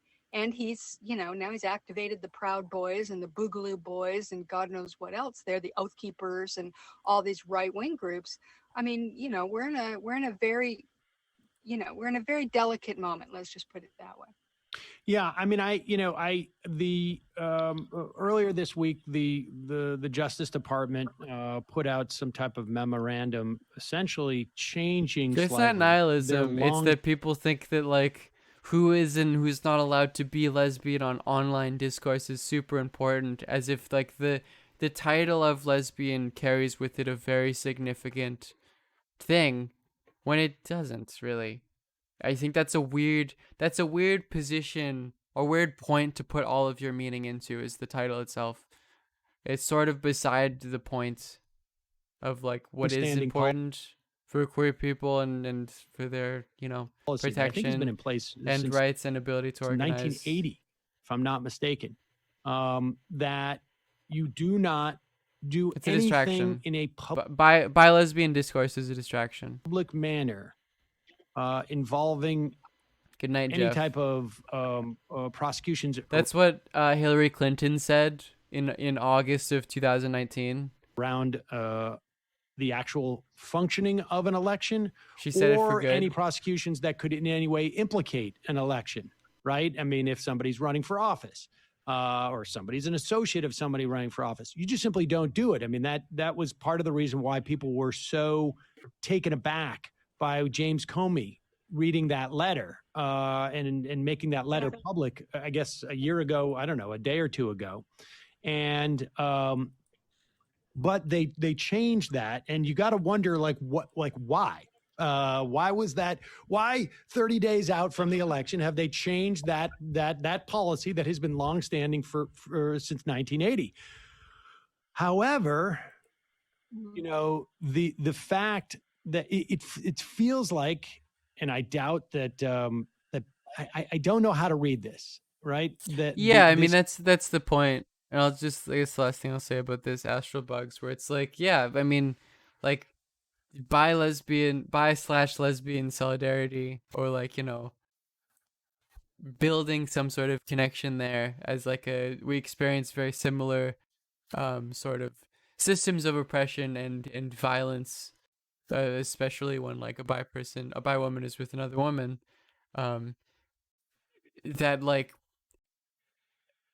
need to be organized around instead of fucking bickering about the label. Bill Barr, the reporting that Bill Barr is telling Republicans, do not count on anything coming out from the Durham report, because Bill Barr, that was your job that was at the planned, Lego store, Sean. I don't know, maybe A or B. Release my emails. I did release my emails. What the fuck are you talking about? I showed you guys. I showed you the email of me getting accepted into the fucking Ziad's company. What are you talking about? Report was going to come out in October. Was going to come out right about now. I have not deleted a single email. I don't think it would have had the salience that they seem to think it would. That the Durham report would say that Barack Obama and Joe Biden were had listening devices and were tracking the Trump campaign or whatever it was. But apparently there's been enough pushback by Durham and his crew so that Barr has given up on that and is telling everybody don't count on it. I can't imagine that's going to change. I don't know how to read that. As if Bill Barr is basically saying, I give up, or if Bill Barr is just basically saying, we go to plan C. Yeah, it's hard to know. I mean, Bill Barr certainly is involving himself in the election. I mean, that much we know. They're talking about, I mean, they're putting out these weird, like the 9 ballots that were found in the trash in Pennsylvania. They had the U.S. attorney put out an actual press release saying that we found 9 ballots in a trash can in Pennsylvania. Where the feds are looking into it. I mean, that's the kind of thing that you don't do, right? I mean, that's just, first of all, it's not really a federal issue. It's a state and local issue. That's what elections are in this country, rightly or wrongly, but that's how it is. So he's involving himself. It's just that this Durham report, and I don't know what to think about it either, Sam, because I agree with you. I think it's probably Durham's doing. I mean, I don't never had any great faith in Durham. I mean, he kind of was the guy who covered up the torture report, or basically, decided that there was nothing there. So, and we know that there was plenty there. And they, he's not someone that I've ever felt was really Mr. Super straight arrow, and I've been down that road before anyway. We thought, Comey, Mueller, I mean, how many of these people, these Department of Justice people that we're supposed to believe are, about truth, justice, and the American way, turn out to just, for some reason or another, end up covering up crimes by Republicans. But in any case, I think there's a good chance that that's exactly what happened, that his crew just basically, he and his crew, because we know one of his top assistants and a very close associate, apparently for many years, quit. Right. So, it may very well be that he just went, hey, look, we're all going to walk off if you do this, Bill. Love to help you out, but we're not there for this. That may be true. And maybe Barr has no choice in that, because that would, of course, discredit the entire thing if there was a big, walkout by the entire Durham investigation.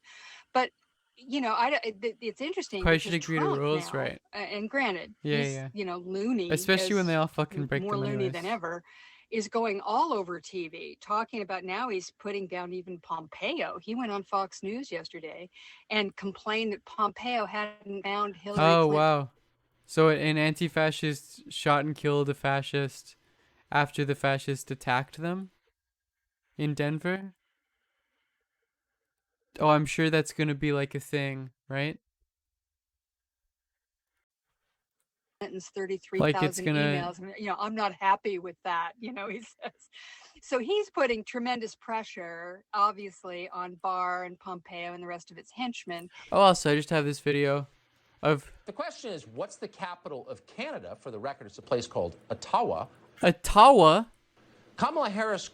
How do you say Ottawa? Have you never heard? That's so wrong. That's so wrong in such a weirdly specific way. And it's working. Is he trying to his correct way to say it in native language? Is Tucker Carlson doing a land acknowledgement? Ratcliffe at the office of the director of national intelligence. Tucker Carlson's doing a land acknowledgement. Toady. He's completely unqualified for the job. On his video. They threw him in there, kind of thinking maybe we can just through the. I think he tried to purposefully pronounce it wrong, to show that he's doesn't have a knowledge of anything outside of America. He's declassified. He's trolling the correct native way. I doubt that's true.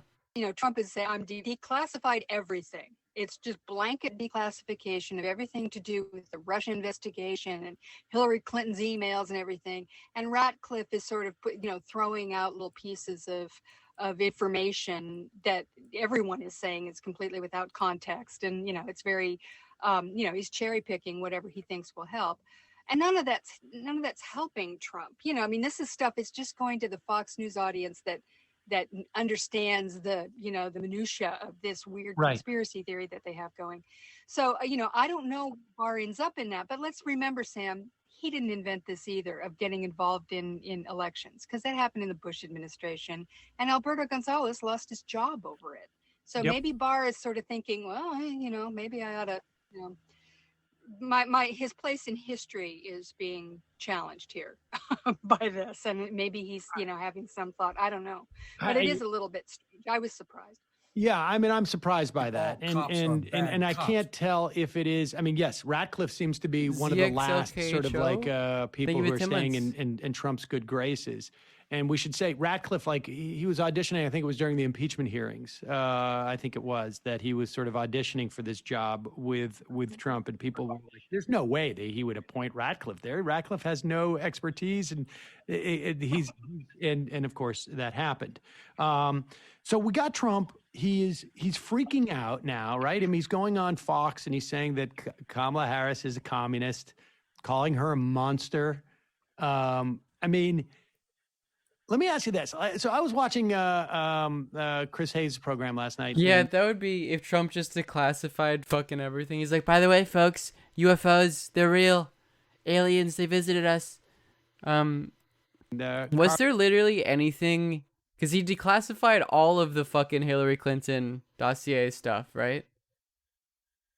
Is there anything in that was any relevant in any sense? Like, there's no. I had sort of this thought, but I just thought, But Carvell was like, he did that with the UFO video from the Air Force. I don't think so. That really sort of resonated with me. I thought he delayed it. Donald Trump's trying to win this election. And yeah, Trump didn't declassify JFK files. He announced the other day, that he was ending the stimulus. He was cutting them off. I found that to be extraordinary. I mean, it was 90% blacked out from the Hillary dump. I can see him thinking that that's a smart thing to do and whatnot. And again, he's being treated. We don't know exactly with what, but I've had people tell me that they've been. People are actually doing it. Liv posting, baby.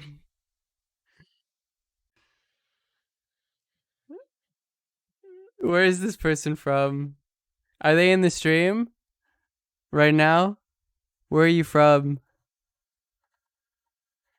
That's a vote for Liv posting is a California? Okay. Oh yeah, Californian bitch. I guess I can't read. Dr. was thank you for the 500 bits. No bit TTS. Oh fuck, I forgot to do that. I'm sorry. Thank you for the 500 bits. On those type of steroids, and it has had a very, very serious impact on their judgment and I mean, especially if you're in California or like, a state that's so very clearly going to Republican or Democrat. I would absolutely implore you to write in Liv posting. Yes, that'd be very funny. Articulate things, and Trump's tweeting this stuff in the middle of the night. I mean, I don't want you, if you're in a fucking swing state and you're voting for Biden, I don't want you to not do that because it would be funny. He just, So please don't do that, I guess. But if you're doing a fucking write-in anyways, he didn't know what he was doing. But if he's out there doing that, hey, right in Hillary Clinton, you live in Illinois. You would think there'd be someone around him. But that's valid. You mentioned, Stepien is in quarantine. Maybe there's other people who are just afraid to get near him because he's probably still infected. We just don't know. But I don't understand how you could do that if you were, I guess, either one of two things: trying to win this election. Mean, I will admit, writing in Hillary Clinton is the funniest write-in. It's just I'm self-centered and I want you to write in me. Or of even some type of right mind. And that if you don't vote in a swing state, you'd vote for me and Hillary in a heartbeat. That's fair.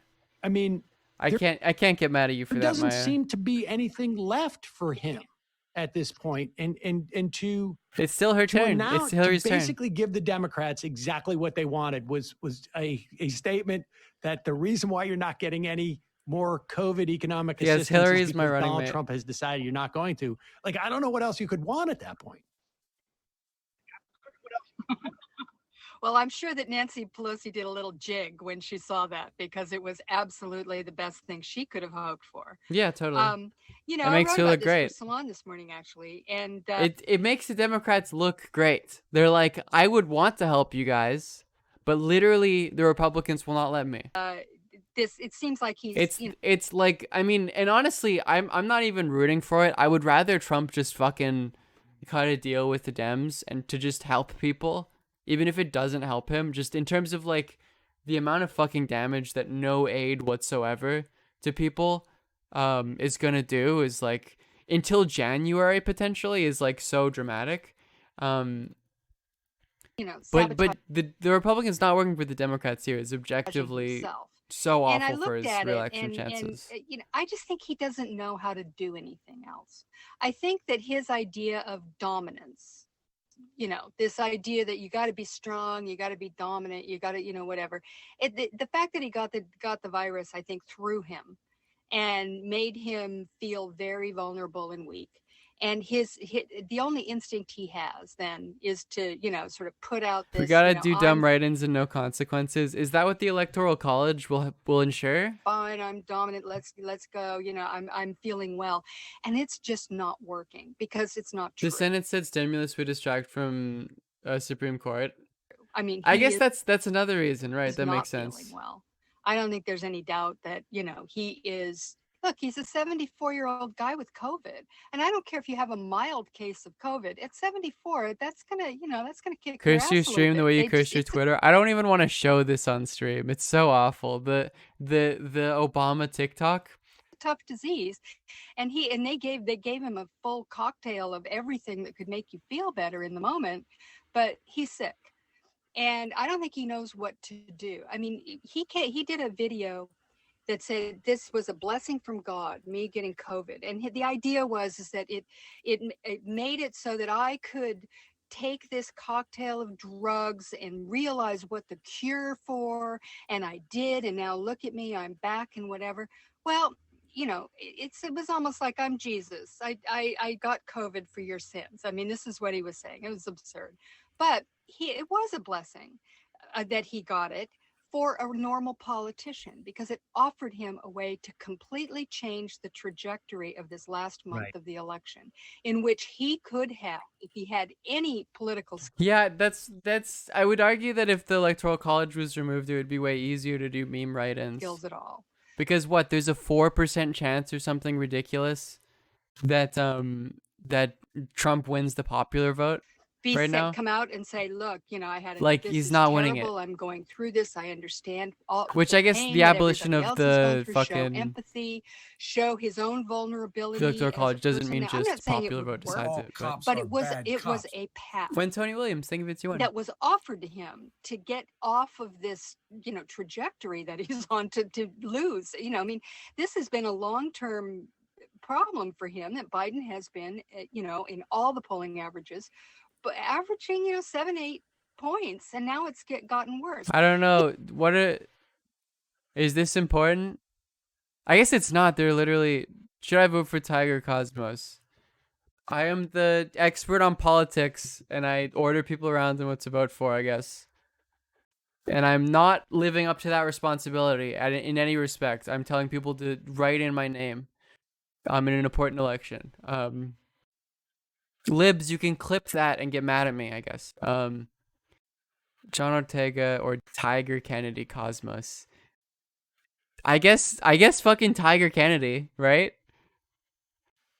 What is this? This is for Oregon? Not Oregon, California. Over Twitter? That's good. I'm glad Twitter people are coming over. I guess Ortega just has it if the only opposition is Tiger Kennedy Cosmos. Absolutely, right? Absolutely. I control who you vote for. It's me. He couldn't do that. He literally didn't have the capacity. I don't think he had the imagination, the ability, or the political skills to be able to take that moment that was offered to him and turn it into something that maybe possibly could have changed the trajectory of the race for him. So it does feel like he's just This decided. is awesome. I mean, this is just I don't know if this person's like, what a waste. It's like you live in California. Still a waste. Of course, if you're voting in California, it's a waste. You're not contributing. You're not exerting your political power in any respect. If you live in California, your vote for the president does not matter. I follow boomers. They do follow me. It's a good own, I guess. You like just the only way that you could ever justify being mad at someone for throwing away their vote in California is fucking like is if you think that, oh yeah, I'm not talking about Proposition 22 but presidential votes in California does not fucking matter. To double down on all the things that people I did not hated watch about this him on from the QAnon beginning, thing. which is this BS, But we can watch some of this of because it attitude seems that he hilarious. has, where he's downplaying the virus and all that kind of stuff. This is the way that he this is the way that he's dealt with this from the very beginning, and he's getting worse. So I don't. Some research on the board seats would be great for the cause, though. Would it really? I don't know. Is that praxis? He wants to win anymore? Are we making the world better here? I think he does, but I don't think he has a clue about how to do it. I think that's really I think this the is a problem. very, particularly on the individual level, which, me saying this affects maybe 5 to 10 votes at max. Is probably relatively All insignificant. he knows how to do is strut. I think telling people to go to a protest, maybe, or help organize a union, or convincing someone that unionization is far more significant. Mussolini-esque thing that he did when he got off the helicopter and walked up to the top of the portico of the White House and stood there and ripped his mask off and saluted and all of that. I mean, come on, that was like, it was like I was laughing. I don't know if other people were, but I found it, amazingly hilarious that he would try to do that. It's an interesting point that you raised, because it hadn't even really occurred to me. When it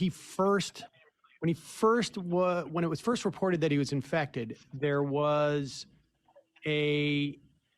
at least some people sort of expressing a concern that, Boris Johnson, his polling went up like significantly in the 2 weeks that following the report that he was infected. And I think it ultimately dropped down to where it was. But, 2 weeks, that puts you right around the election. That's sort of where you want to peak. And Trump failed to, sort of take advantage of that. Also the person writing and Liv posting is clearly like already voting for down ballot shit. Notion of because if you're not voting, or if you're throwing away your I wonder the amount of people who are filling in their ballot to throw away their presidential pick specifically for the presidential pick. I don't. I would imagine that most people who are writing in Hillary Clinton or whatever, or leaving their ballot blank in the presidential part, are probably doing down ballot shit.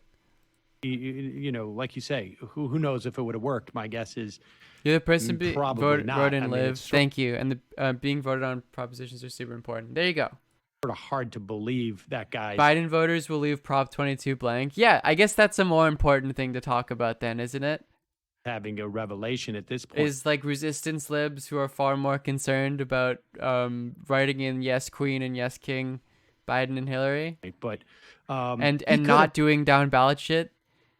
Come out and shown some measure of humility and said, this deepens my commitment to, helping the voting is not useless. Voting is a minor exertion of your political power in particular contexts. Absolutely. Particularly down ballot shit is you're exerting some minor political power, not that much, particularly as an individual. If you want to really you can't quantify exertion of political power, but if you want to have more meaningful effect, you would probably have more effect in joining a union or doing a protest or giving to a bail fund or something than voting. That probably has more effect in the world. American public. But if we're looking at it from this sort of utilitarian, practical perspective, not a Marxist perspective, by the way, probably has very little to say about voting, particularly in these contexts. But just from a moral perspective, which is really what voting is about, particularly if you're a far leftist, is like, well, this won't lead towards class consciousness, but like I sort of want people to live better lives because just from a humanist perspective, I want people to live better lives. That's generally the reason you would probably vote.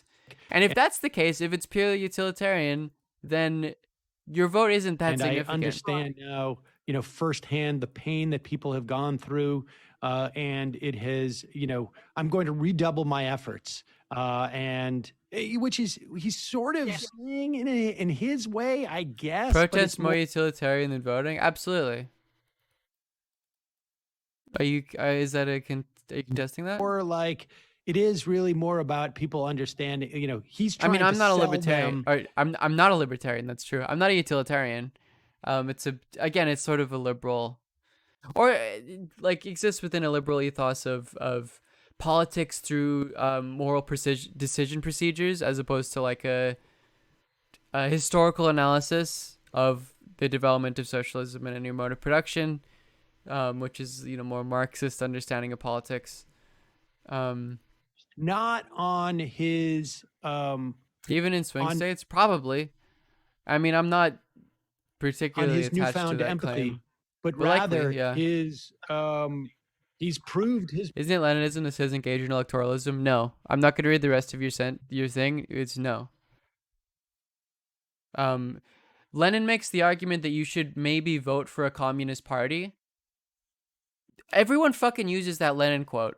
And by the way, if you use that Lenin quote as proof that you should vote for Biden, you have not read the context of the Lenin quote. Lenin is saying, I guess you should vote for a communist party. It'll make people more bad cops. It'll make people Excited view communism to be better. blamed by people if when Biden loses for my beliefs. That's what Lenin is saying. Not for a fucking liberal president. party. Favorite, thank you for the 4 months. His premise all along that we didn't have to worry about this, and he's not capable. Right. He's not capable of pulling it off because. So I guess vote the Communist Party of USA. I don't think they're running. I don't think they have a ticket. It's not proving that. It's actually proving that, hey, I have talked to, I know a decent number of people who have had COVID and recovered. Oh yeah, favorite. I'm excited to be the one person who's responsible for Trump winning, which he's not going to win. He's fucked. He's fucked. Some, fortunately, no one very close to me, but I do know of people who have passed away from it. Yeah, CPUSA is basically an American government organization because all of their union dues are paid through like feds who are part of the org. It counts as government money. More often than not are like, you don't want to get this because it's like someone's kicking you in the chest. Or, everybody has a slightly different version of it. Or 6 months later, they still don't have the sense of smell or something to that effect. And so Trump last night was telling Sean Hannity, we'll be back on the campaign trail on Saturday. And they just announced this morning that they're pushing to Monday. And I would not be terribly surprised if we saw on, Saturday, 10K probably, bid emote. I don't know. I guess there's like 3 people that have that. Friday night, one of those like, we're going to be pushing this to emote. Wednesday of next week. And who knows? But I guess that's true. There. But if you give me $100 in bits, I don't know. This is. I assume most people who give me a lot of stuff are like financially secure enough to do so. I would recommend if you want to give me a bunch of money that you should be financially secure I guess enough to be able to do the real so? question is now, like, Dr. what Dibbles, yes, happens that's good. I'm glad to hear that. with Thank the you. Republicans in the Senate? You know, we played a clip the other day from Martha McSally when the moderator was asking her, do you feel proud of your support for Donald Trump? And if she felt that she had the ability, this is where if you're one of those candidates. CPUSA is very infiltrated by cops, which, you know, by feds, which, you know, they were like one of the main communist parties in the Cold War, sort of. You do want to do a remote debate, because then you're just like, oh gosh, my camera, what's going on? Oh, I can't hear you. What? You know, you can pull one of those things. I can't hear you. Honestly, it was a moment where I thought she was just going to look at the moderator and go, "I'll tell you what," and then literally just run off the stage. You get the sense that is happening in many races across. How infiltrated by the feds do you think the DSA is?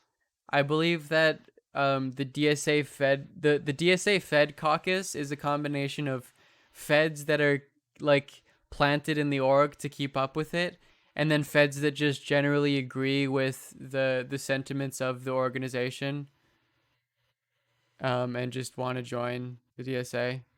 It's sort of a half and half, the DSA Fed caucus. Across the country. Now, there is like the blip is. I'm sure there's a lot of local DSA stuff that's good as like an organizing capacity, but like,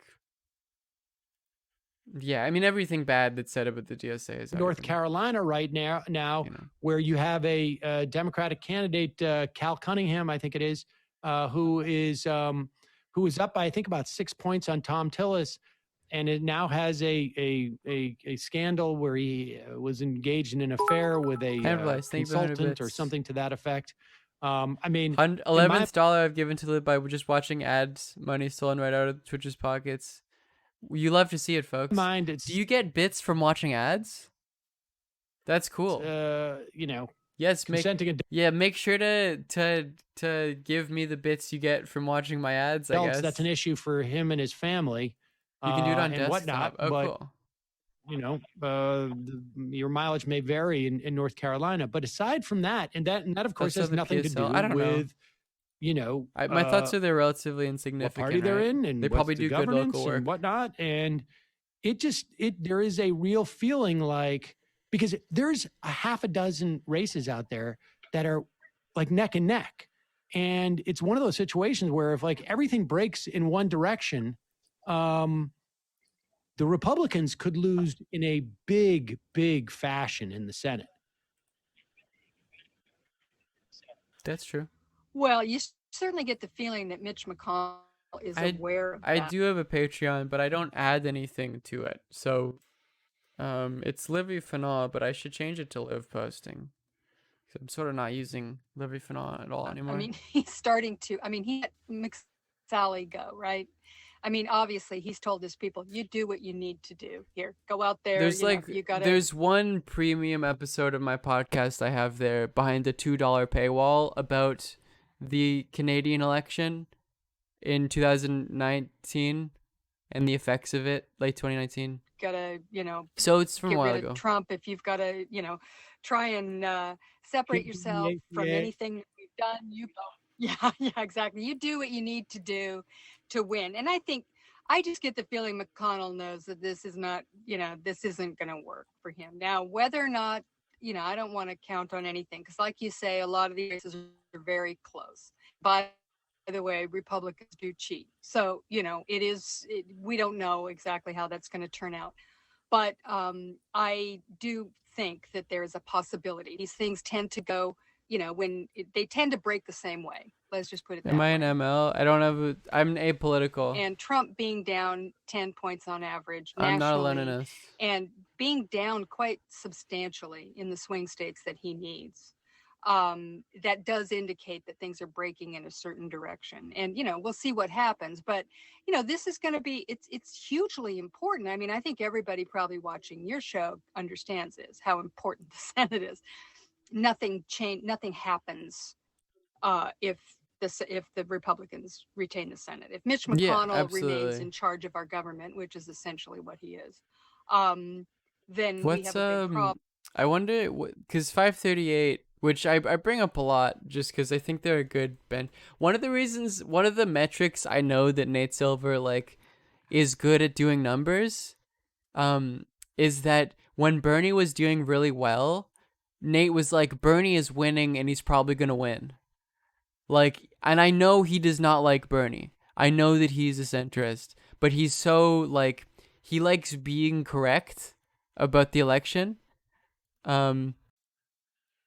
Yeah, they have it, so I can at least relatively trust, like, yeah, 68% chance, according to 538, that Dems win the Senate, which needs to happen if there's any fucking change in American government.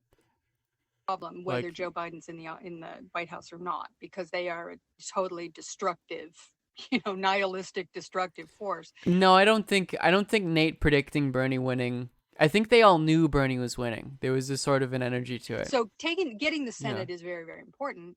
That means the Trump coup is even more likely. Well, define what a Trump coup is, because a coup is like storming a parliament with guns. So is the Trump coup not reading mail-in votes? There's plenty of money. I mean, that's one thing that's good. The amount of money that the Democrats have been able to raise is kind of unbelievable. And most of it is coming from small donors. If Biden gets COVID to lose, what if, we're going to do more QAnon stuff. And by that, I mean baseless conspiracizing. What if Biden has had coronavirus, but because during like the last couple months there have been times in which he has not talked to the public for like 2 weeks, we didn't know about it. Think about it, man. Think about it. What if that happens? Indication of the sort of I don't know if it's it doesn't mean anything. Desperation, it doesn't change anything whatsoever. It doesn't really matter because people are giving. Even in a time, I mean, this is, an economically very strained time. So that does say something. But hopefully, they are doing it. Now, I was very curious. I'd be curious to hear what you think. This business with the stimulus, as you mentioned, where Trump came out and said, I'm cutting. Why did LSF nuke all of Hassan's rally clips? Talks about stimulus until after LSF is a really fucking weird place. Which was essentially blackmailing the people. If I don't win, you get nothing. Taking power illegitimately. Until okay. February at best, right? Until a new administration came in. Well, there was in one of the articles, and I think it was in the New York Times. It was reported that Mitch McConnell. Does that mean that Bush taking power because of the Florida shit was a coup? McConnell and Kevin McCarthy had been together, had talked between themselves, and had told Trump, in the sickly, steroided out Trump, that they couldn't pass the Mnuchin-Pelosi agreement that was coming together at the time, or they thought might come together in the Senate. They couldn't pass it. So, Trump, of course, says, yeah, all right, well, I'm taking charge of this. And he thought, he'd be the guy to, step in and put a stop to the whole thing. And that's sort of his MO. In The Art of the Deal, or one of the books that he wrote, he says that his idea of a negotiation is to walk in a room with people, if that counts, look in the guy's face, say the F Trump you, turn around and walk back out. That's how you do a negotiation. So, this is his idea of how you do this kind of thing. And then what you do is you have your McConnell dad telling him that step in and be the guarantor of the deal. Exactly. That's the other part of the thing that's left. Exactly, whatever. Exactly. Well, McConnell telling Trump this in that moment was complete nonsense. And even Trump I don't know if he would have gotten this in his right mind, but he certainly didn't get it at the time. All he would have had to do was get 13 Republicans, because all the Democrats would vote for it. If whatever the deal Pelosi and Mnuchin worked out, the Democrats in the Senate would have voted for it. So it would have been a Democratic bill, basically. And Mnuchin and McConnell could have let 13 of even some of the people that, the McSallys, the Gardners, some of these people who are in trouble, right. Joni Ernst, let them vote for it. Yeah, Collins. I mean, they would have gladly, please let me vote for something positive here. I'm dying. And he didn't do that. I mean, if that's the case, McConnell, Yep. I don't know what that's about, because it sounds like McConnell, all he cares about is Amy Coney, Barrett, and he's manipulating things in a really bizarre way. And I'm just curious what you think about it, because I'm a little that bit is a great point. stymied by that. That is a great point. That is an absolutely great point, because when McConnell says we can't pass it in the Senate, he's lying. What he's saying is that, well, I mean, I think it's an indication that he says he's thinking like, this is going to help Trump, and I'm not in the help Trump business right anymore, Right? because I think Trump I think the return on investment there is low. Yeah. I want, because there was a He's a moment sinking ship. about 2 weeks ago, I think it was. This is prior to Trump getting COVID. Maybe it was only a week and a half ago now, where it sounded like McConnell was going to push this back into the lame duck. He was waffling just a little bit, and I think there was some waffling that was going on. The desire by upper middle class suburban libs to return to normalcy. I don't think that's honestly the main effect of why Trump is gonna lose. I think it's COVID shit. I wonder what this election would look like with the coronavirus. I think it's more sort of material than that, right? Is people are doing shitty, and they know that it's at some level the fault of Donald Trump, that he's fucking shit up. His senators, and I don't know if return to normalcy stuff is enough. I mean, I'm sure that swings a couple Republicans, but yeah, or like, centrists or undecided, but like, there's a reason why all of those, or a lot of those people voted for Trump in the first place. I think now he realizes this ship is going down. And I think he realizes that he has got one shot at doing one more huge, and it is a massive, massive element of Mitch McConnell's legacy. If he puts Amy Coney Barrett on that Supreme Court, Mitch McConnell will go down in the history books. He will be most successful. In many respects, I think the history of this era, for historians 20, 30 years, 40 years down the road, is going to be, this was the Mitch McConnell administration. Yeah. And Donald Trump was just the path. And Trump was Mitch like McConnell, the spectacle that we were all fucking obsessed with. And then McConnell's policies and political strategy was what actually affected project things. Was 225 members of the federal judiciary, including 3 seats on the Supreme Court, one of which with a two vote swing, right? One of these should have been Merrick Garland's. Yeah. And so even in the best case scenario, it would still be 5-4 as opposed to 6-3 coming out of this. And not even right wing. That's true. I think it's arguable. I've said this. It's the least, I think, reported story out there that Mitch McConnell's holding that seat open was probably the primary reason why Donald Trump won in 2016. We know that 1/4 of all voters, the Republicans, voted for because of that, because of the Supreme Court, and to have an open seat there. I think that's wildly underestimated. And I think Mitch McConnell has basically made his, because here's the thing. If I'm Donald Trump, I say to Mitch McConnell, like that vote, that's coming up there, or I'm going to go publicly against you. And I don't care if it doesn't get a majority of Republican votes. In fact, that helps. It's a phenomenon I can observe. I can't see the shit economy for my town. Upper middle class town has not been impacted. Has a little more money in our pocket, but we don't have to pay for my dad's. Oh, so like the return to normalcy stuff is what you see people swinging. Helps me towards the Biden? Voters I need to convince. I guess that's probably a part of it then. I guess it's not like there's exclusive. I mean, it's also easier to look at to a certain extent you could also say like it's easier to look at the norm shit and like from the perspective of how much Trump has fucked things up, that like the destruction of the norms looks even worse, right? Maybe there's some meaningful association there. who are out there that like in a return to in normalcy, all of the country wasn't fucking on fire. I mean, it sort of was. You know, we had Ferguson during the Obama era, but like it's considerably worse right now. And you think back on normalcy, and back when the norms and the regulation, you know, the rules were being followed, and it wasn't as bad.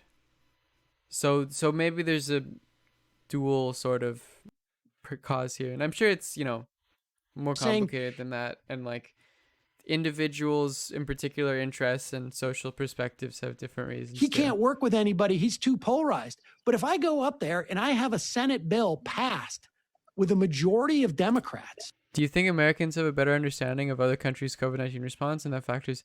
I don't know. I honestly don't fucking know. That's a good question though to ask.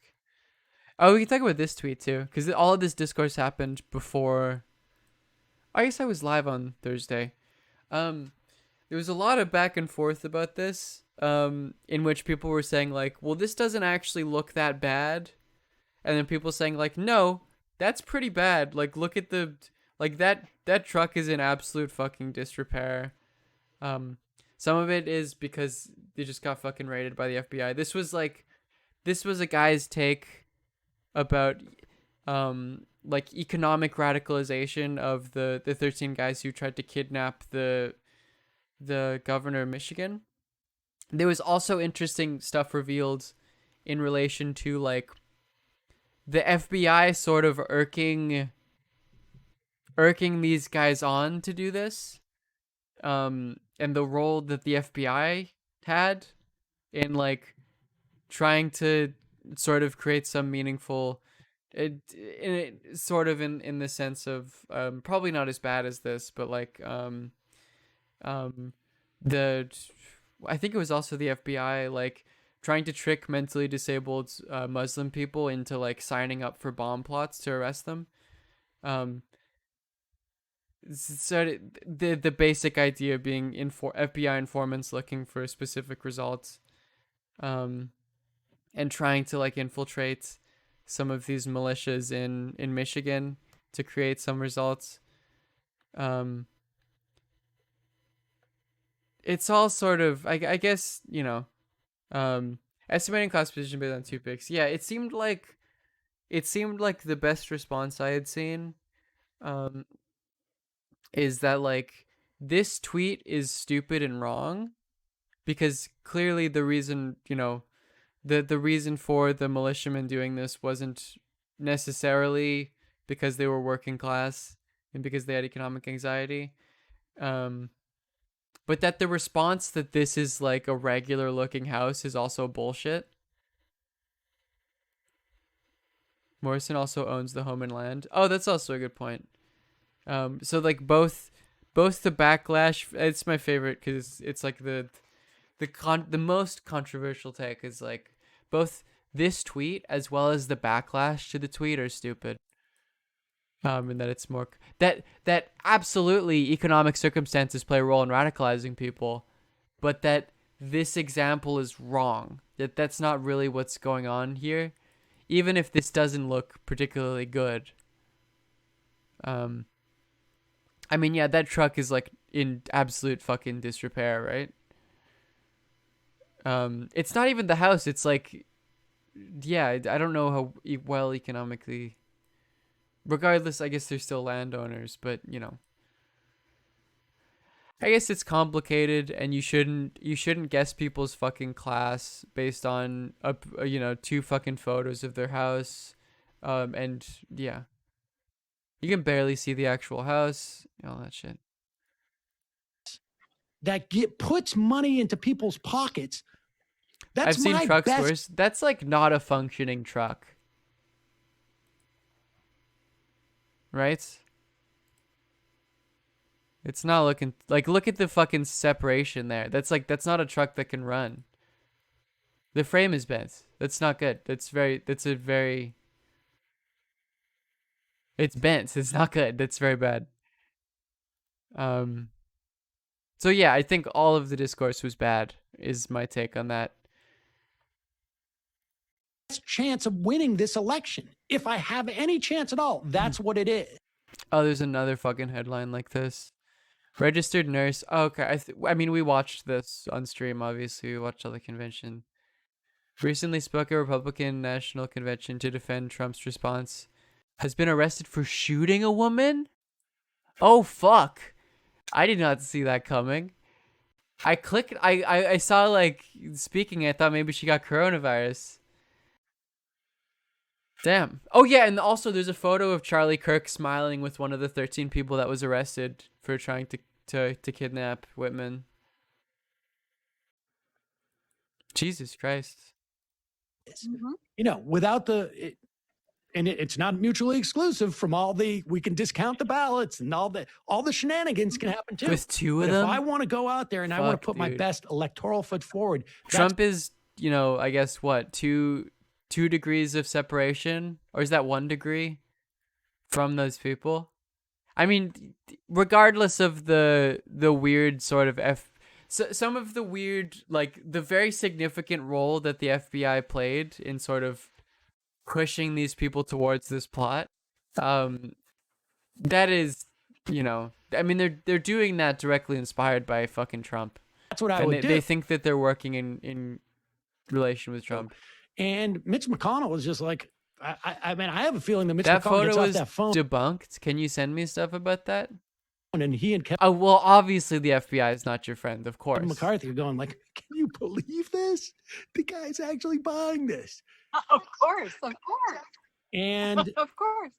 and then I mean, you're right, and that's what they care about. Oh, this is a classic of like, this is how people live in Cuba, but liberals be like, wow, look, free healthcare, which I guess, call me fucking lib posting, because that's exactly what I'm saying here. This is a functioning, I mean, this, you know, it's the take. It's a functioning fucking kitchen, and if they get sick, they don't go into debt. That's great. All cops are bad. yeah, Sounds good to I me. think that's Right, and live for the basically BC the end of it. election. I mean, Saggy Cloud, thank you know, for the 6 months. Yeah, write and live for the... Absolutely.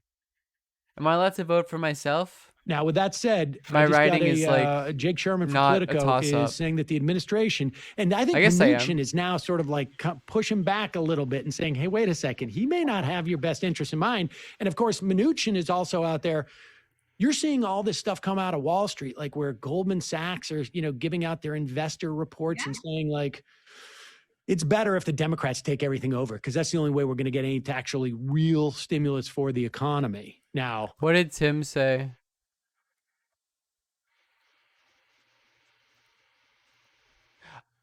Fucking amazing, dude.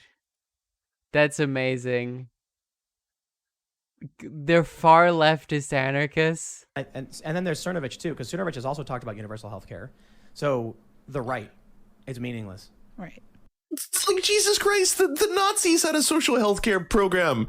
That doesn't mean that it's suddenly like right-wing, far-right, left-wing ideology. All of these terms have no meaning now. And like if we're both left-leaning and then you go further left, I'm all of a sudden considered right because it's a relative function. So That's what Foucault said, I think. madness. That doesn't mean anything. That's true. I could not agree more. He's right. That with doesn't mean anything. That summarizes everything they've talked about so far. that doesn't mean Oh, this is fake? Oh, okay. Well. anything. Those words are rendered utterly meaningless. And then there's Cernovich too, because Cernovich. Yeah, that's yeah, anarchist Tony Klein caps. I don't think that they're Yeah, Bismarck is a I socialist. think you could have a jaded perspective on this and say Goldman Sachs is out there saying like,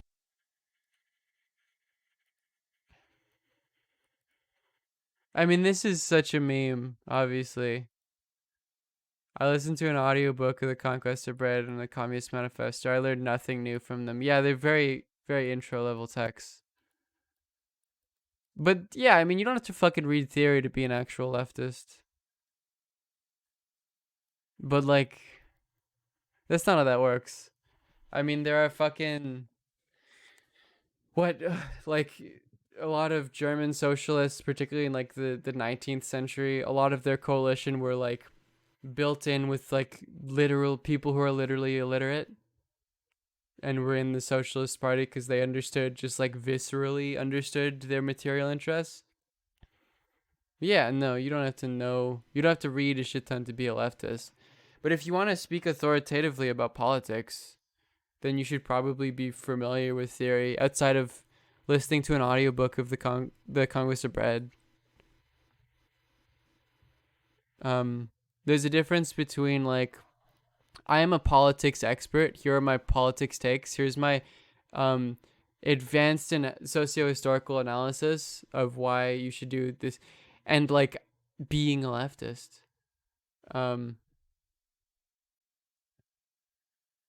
Funny to read The Conquest of Bread and Communist Manifesto and being surprised you didn't. I mean, yeah, that's like, they're not hot. And then obviously this.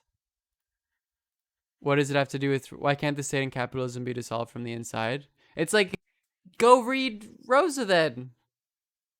You can, there's a lot of intimate discussion in, because that's just a sincere question, right? Of like, why can't we reform capitalism, and why can't reform lead to socialism? Is like, it's a very discussed topic in 20th century leftist thought. You can go read it. I would like very explicitly invite you to go read it, and the discourse between that, particularly like, you know, in the SPD, the German Social Democratic Party, the discussion between it's Rosa on one side and why am I blanking on his fucking name?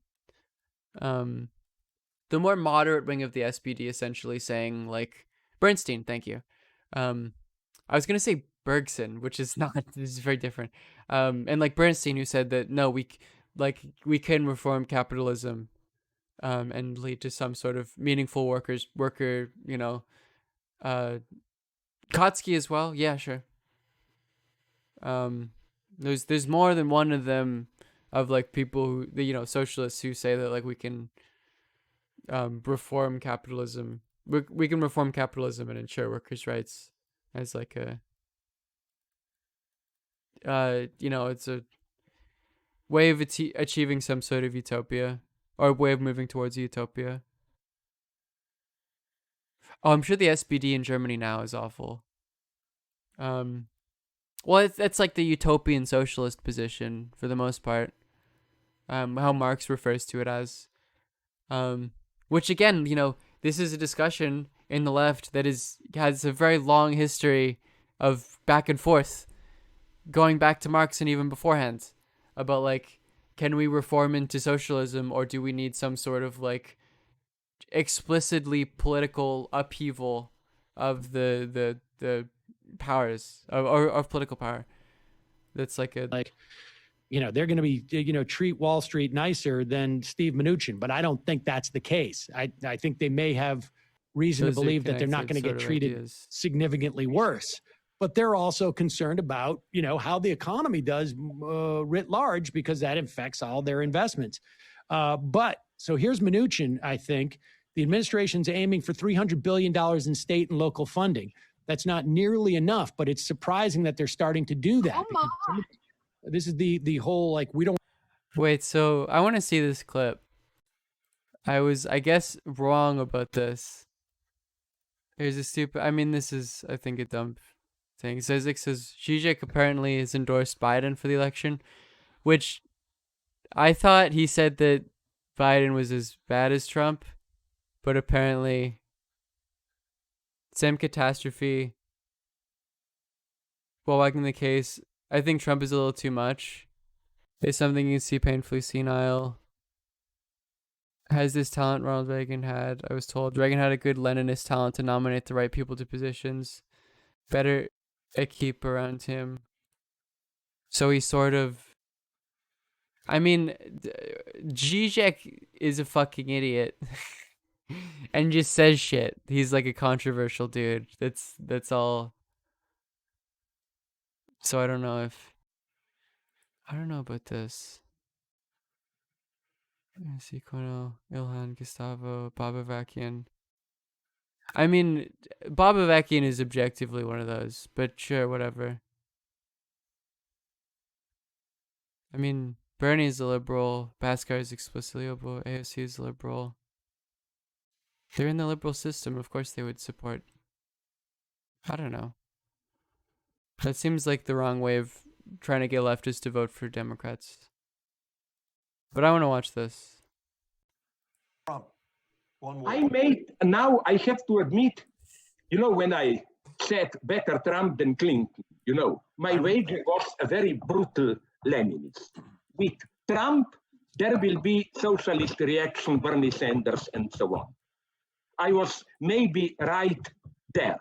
But now with coronavirus, no Trump. The only thing that gives me some hope is that it seems to me, don't you have this impression, that other people about Trump in administration nonetheless pursue a more rational politics, and I'm not quite sure, but that up to a point, Trump is getting irrelevant, up to a point. His point is that Biden is less competent? No, you have this move against the lockdown and so on and so on.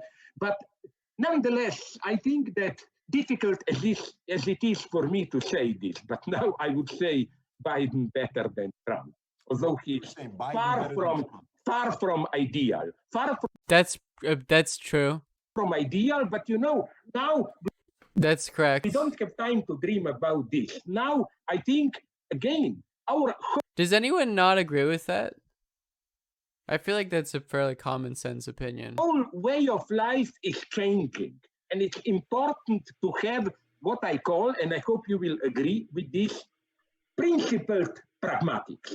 People who are principled follow certain ideas, decent life, freedom, at the same time in a very pragmatic sense, like what can we really do, and so on, and so on. There will be more of this with Biden.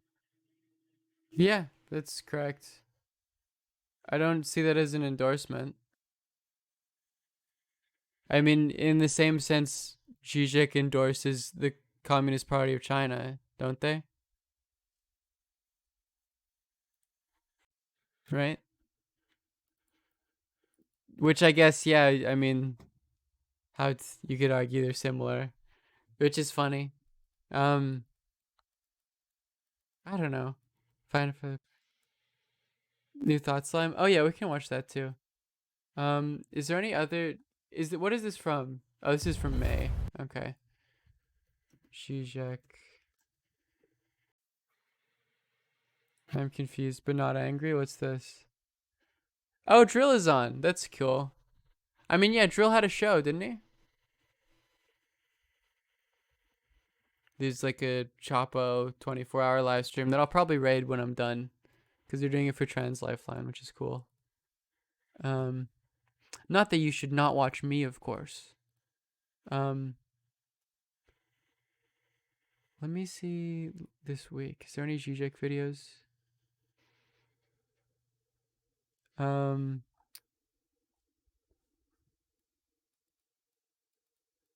Liberty Hangouts Dems are evil video. Oh fucking god. I'm sure that's fucking awful. Cause it's like they're gonna bring up the only good things the Democrats do as an example of them being evil.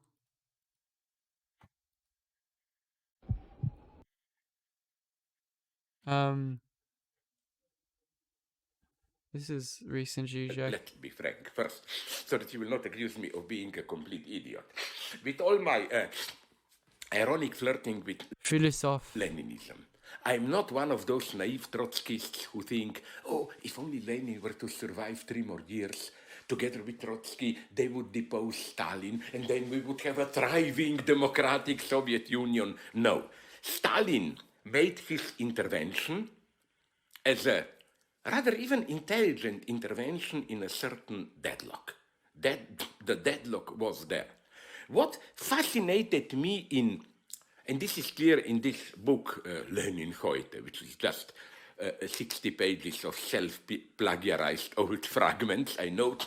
What fascinated me, how was it possible that we didn't see it, is that in the last 2 years after the stroke of his life, Lenin became, as I quoted there, really obsessed with one totally unexpected. Lenin, the hardliner, purges, liquidations problem, civility, nice manners. People don't notice, as I say there, that his famous testament against Stalin. What is his reproach to Stalin? Mean. It's not wrong political line. It's Stalin is too brutal. He doesn't have good manners. Yeah. And when they asked Lenin late, what can we do in Soviet Union? He said openly, just don't even mention socialism. We had only, this would be the horror to politically correct multiculturalism, I mean, to yes, bring Lenin, a little bit of Western European civilization and culture to Russia, maybe in a little bit faster, more efficient way. And Lenin then, Lenin sort of realized that there was no like immediate context in which there could be a rapid development of like a different mode of production. Enters, no? I found this, it was Which totally is naive. Marx. Lenin was no longer able to think politically. This idea of some kind of a control commission, which would control the central committee. But what's so charming Yeah, I love a Zizek me is how tweet he in describes 2020, that yeah. commission, special commission. It's that they should use provocations, jokes, and so on. And there I see a need for some kind of Lubitsch-like person, you know. That would be, if you ask me, yes, my ideal order today, Lubitsch-Leninism. By Leninism, I mean we absolutely need not only strong, I'm always for order, strong national order, but even Am I an anarchist or a communist? I'm apolitical. transnational order, strong international coordinations. Whenever anyone asks what my identity is in terms of politics, I'm just gonna say I'm apolitical. But at the same time, you have to have a joke. I'm tired of someone trying to fucking place me on the stupid two axis political spectrum. It's a stupid spectrum. It's dumb. But not just a puppet, not a court jester clown. Clowns always, I never believed in clowns. Clowns always served the power, no? But also, wouldn't, that's what bothered me in that Berlin intervention. What I try to imagine then, what would have Lubitsch thought about our political correctness? You know, he would have laughed at it, I think. He wouldn't accepted it and so on and so on. And again, I must emphasize this. My problem with political correctness is not it's too radical. It's that this is typical, if I may now talk about Stalinism, petit bourgeois fake radicalism, you know. I agree with who is that, my I guess. hero? I quoted her in one of my last texts. I don't know where they published Zizek it. really is. I forgot the He name. really is like, you know, you can't teach an old dog new tricks. Like he's really just still going at it.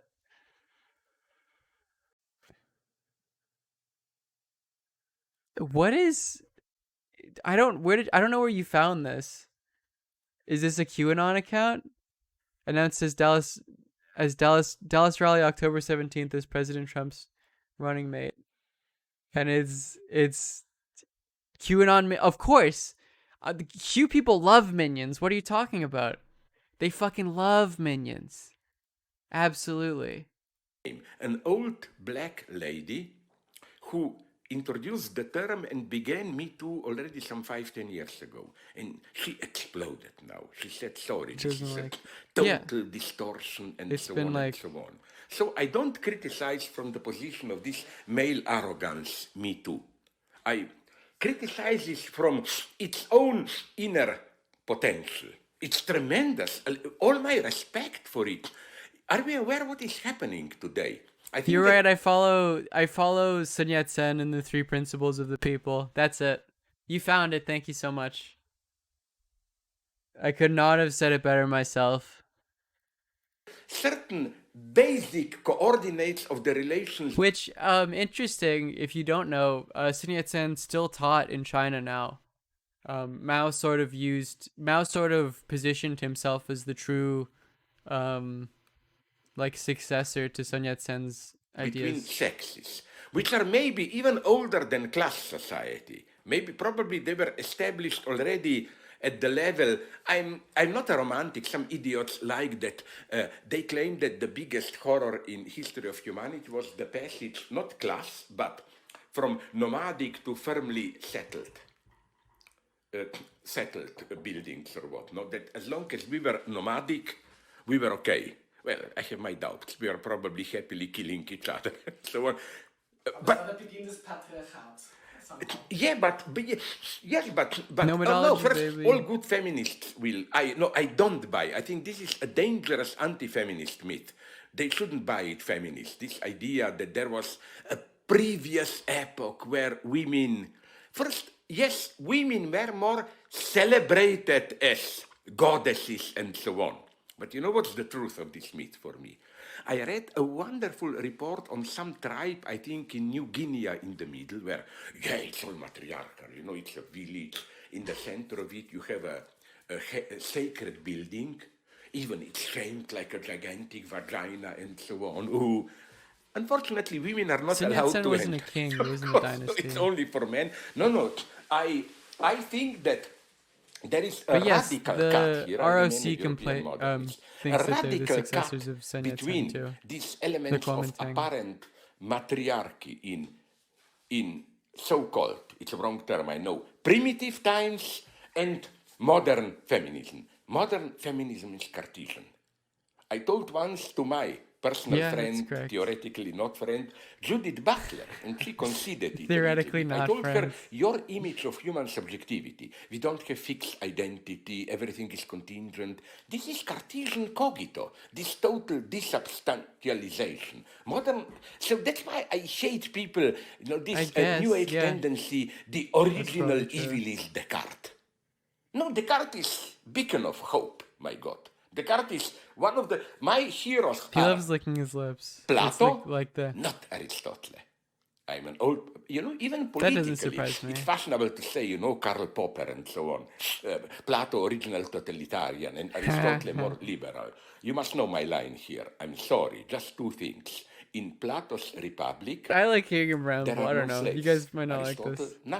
Yes, that is how Germans say Aristotle. Aristotle.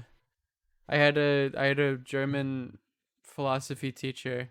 It was actually animal ethics, but they brought up the ancient Greeks, and she would always say Aristotle. I don't know why that is. Aristotle naturalized slaves.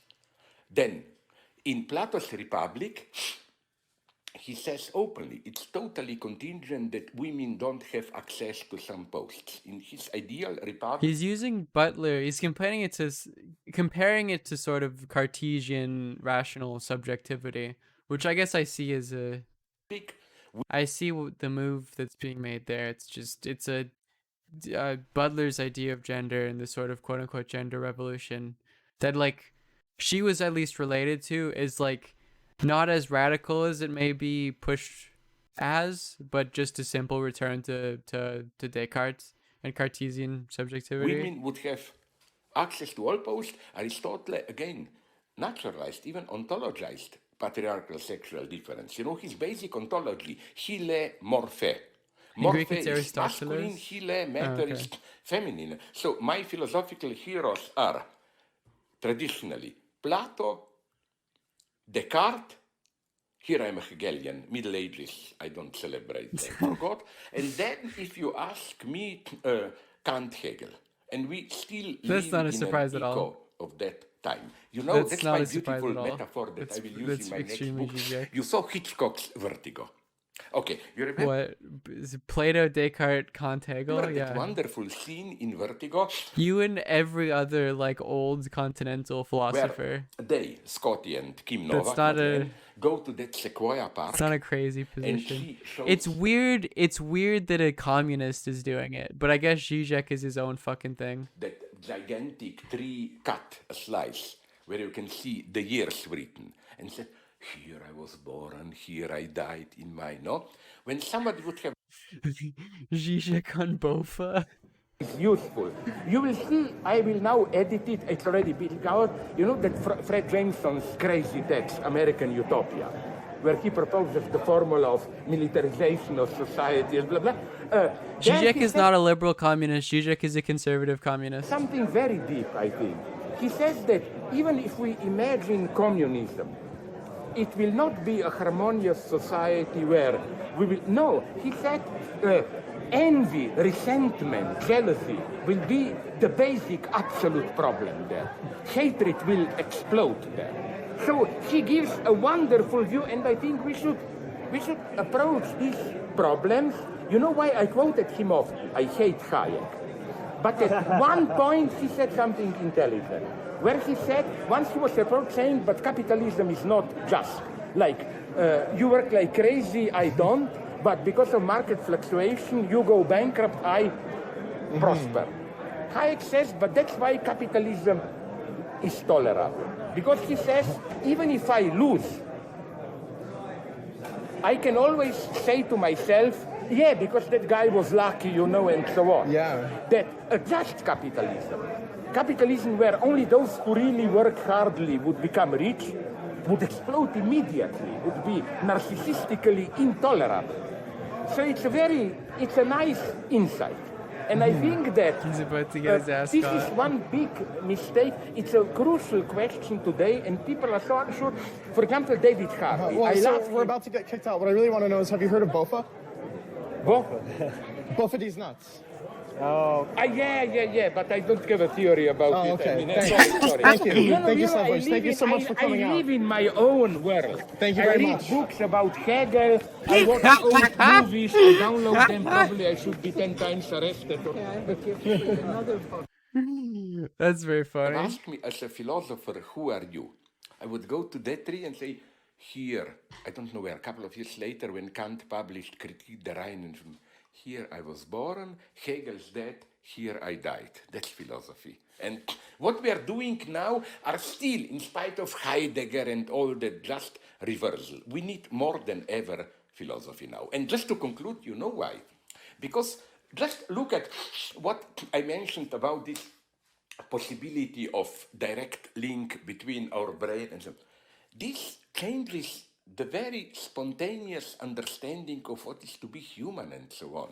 Today, philosophical problems, which were even 30, 40 years ago, in the era of deconstructionism, they were still these intellectual games. You know, you remained the same subject. You had your fears, your hopes, blah, blah, but then you theorize, maybe I don't really exist as an ego, maybe I'm just game. No, sorry, with what is going on now, it's not just theoretical deconstruction. Something is happening in real life with our identities. That's why we need philosophy more than ever.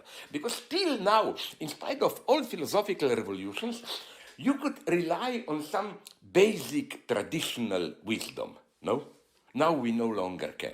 More than ever, now will be the time of philosophy, I claim. If he's consider comedy, does it mean he's anti-LGBTQI+? I mean, not really, I guess. It's sort of an incoherent position in the first place.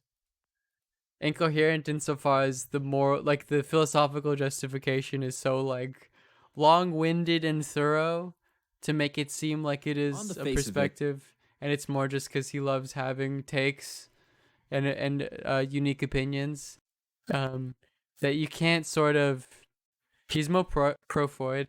That was something that was really fucking weird. Is Zizek basically wrote that piece about how, like,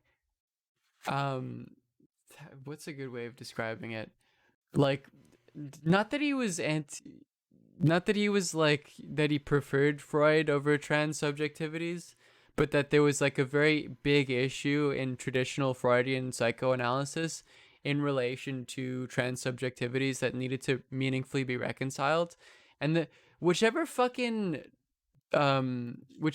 like place that he submitted that to made the title of it like Freud is incompatible. That was it. Freud is incompatible with trans dogma. And it's like, he was not saying that in the fucking piece. That was not the sentiment of the piece. His Spectator. What a fucking... This is not what was said. If anything, I believe the point of it was like that there was more of a rather conscious choice that the subject can repeatedly repeat and transform, unconscious choice which precedes subjective constitution, which is as such formative of subjectivity. The change of this choice entails the radical transformation of the bearer of the choice. It did not have anything to do with transgender fucking dogma. It was such a poorly placed piece. Freud is despised by psychologists. Well, psychologists and psychoanalysts are very extremely different. But yes, most psychologists don't like Freud. There's a lot of problems with Freud and his relationship to transsubjectivities. A lot of those are the fact that like Freud existed in a time before the idea of trans was even legible in the first place. So a lot of that is like not a surprise. Lacanian subjectivity has no room for trans people. My vague understanding of it was that Lacan had a bit more room, that there was some meaningful sort of, not like discursive account of trans identities. What is a Lacanian? That's a good fucking question. Like Zizek, Freud is good, just don't take it too literally, I guess. How are trans women represented contemporaneously to Freud? They weren't. There wasn't a concept yet. The idea of trans stuff. I mean, at least as it's articulated, this is bullshit, constructivist Foucauldian stuff. As the trans subjectivity is contextualized in a modern context, that idea of being in a social context wasn't legible yet. It had yet to be developed, which is not to say that there weren't other pre-Western industrial societies that didn't have anything that we could potentially compare to trans stuff. They absolutely did, but they were different, right?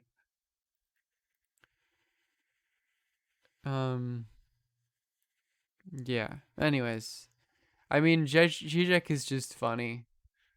It's funny to hear him just blab.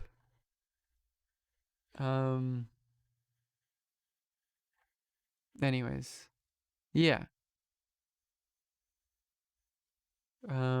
What should we watch?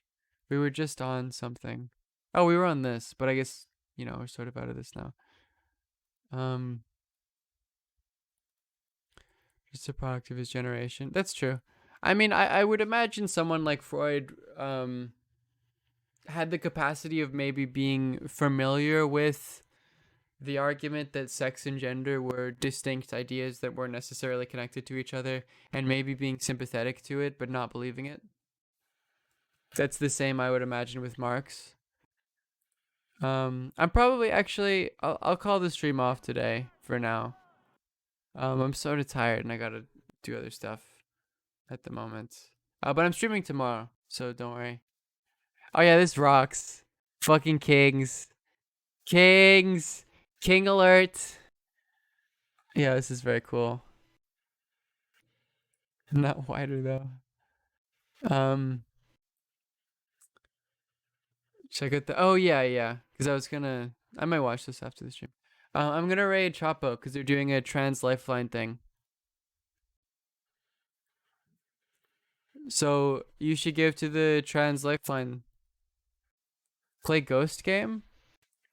I can't today because I gotta do homework. But at some point, what the fuck do you mean by Ghost game? What is that? Okay, Chapo. Right. Give money to them. Phasma. Oh, I've seen that. Yeah, I need to buy that. I've seen people play that. I fucking slash raid. God damn it. Yes, I will absolutely play that with you. Yeah. You gotta do like you gotta fight a ghost or whatever. Absolutely, I'm down. Okay, I'll see you guys tomorrow. I go live at 3 p.m. Pacific time. Around then, I'll be back. Okay, goodbye.